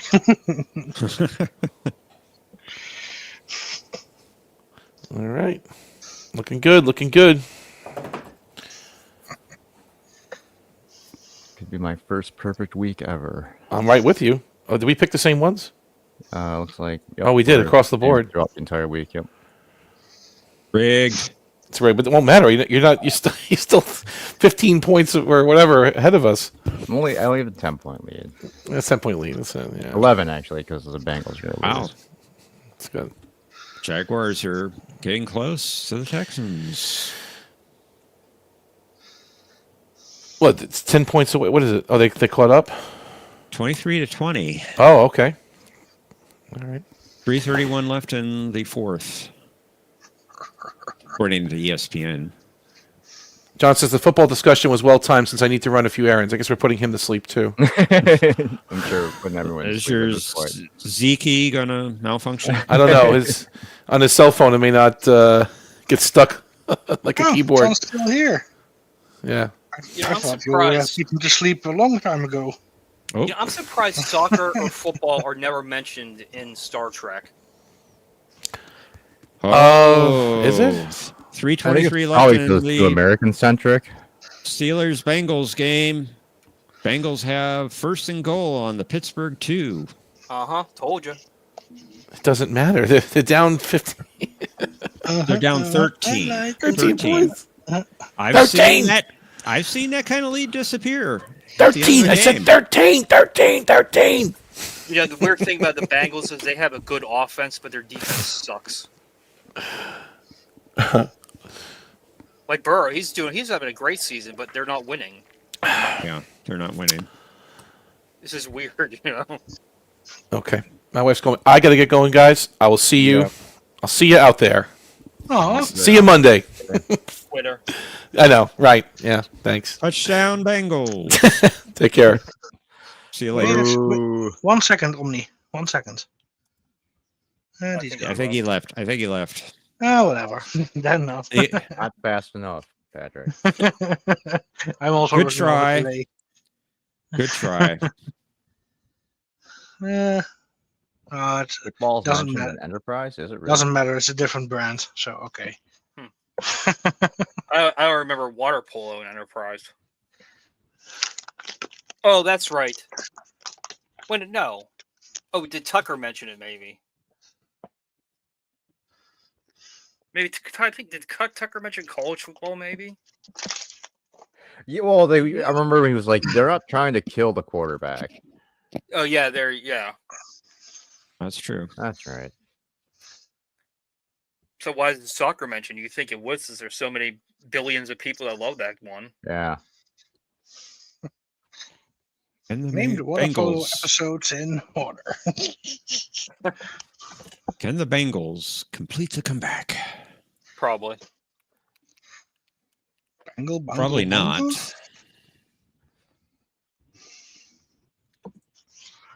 Hope not. I hope so. We can't let Jeff gain. We have to maintain Jeff our must lead. gain on the rigor. So then I won't gain either. So that's not nice of you, Cinnamon. Wow. I must have the ultimate trophy.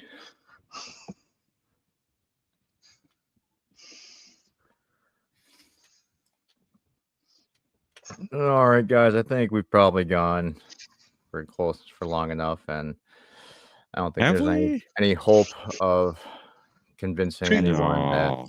Star Trek 3.5 6 is hours. actually a good We still movie. have 90 minutes. Can't quit now. It's Yeah. good that we can all agree that Star Trek 6 was a terrible movie. It ruined the franchise. We do not agree. I still haven't Clearly heard your not point. nearly as superior as Strange New Worlds.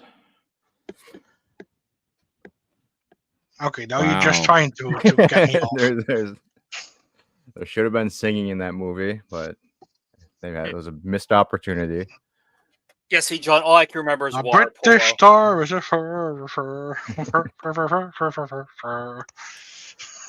That's true. And Insurrection had singing, so that moves it up above Star Trek 6. Never mind on me. Insurrection is a superior movie. Oh, thank you. Since when am I Omni? Wow. You're now. Clearly, Okay. Cinnabon is delusional. Yeah. Soccer was mentioned too. Archer told Reed that England made it to the World Cup. Oh, I forgot about that. Yeah, all I remember is hearing water polo like every episode. That's it. Yeah. Polo, polo, water polo. Oh, so stupid.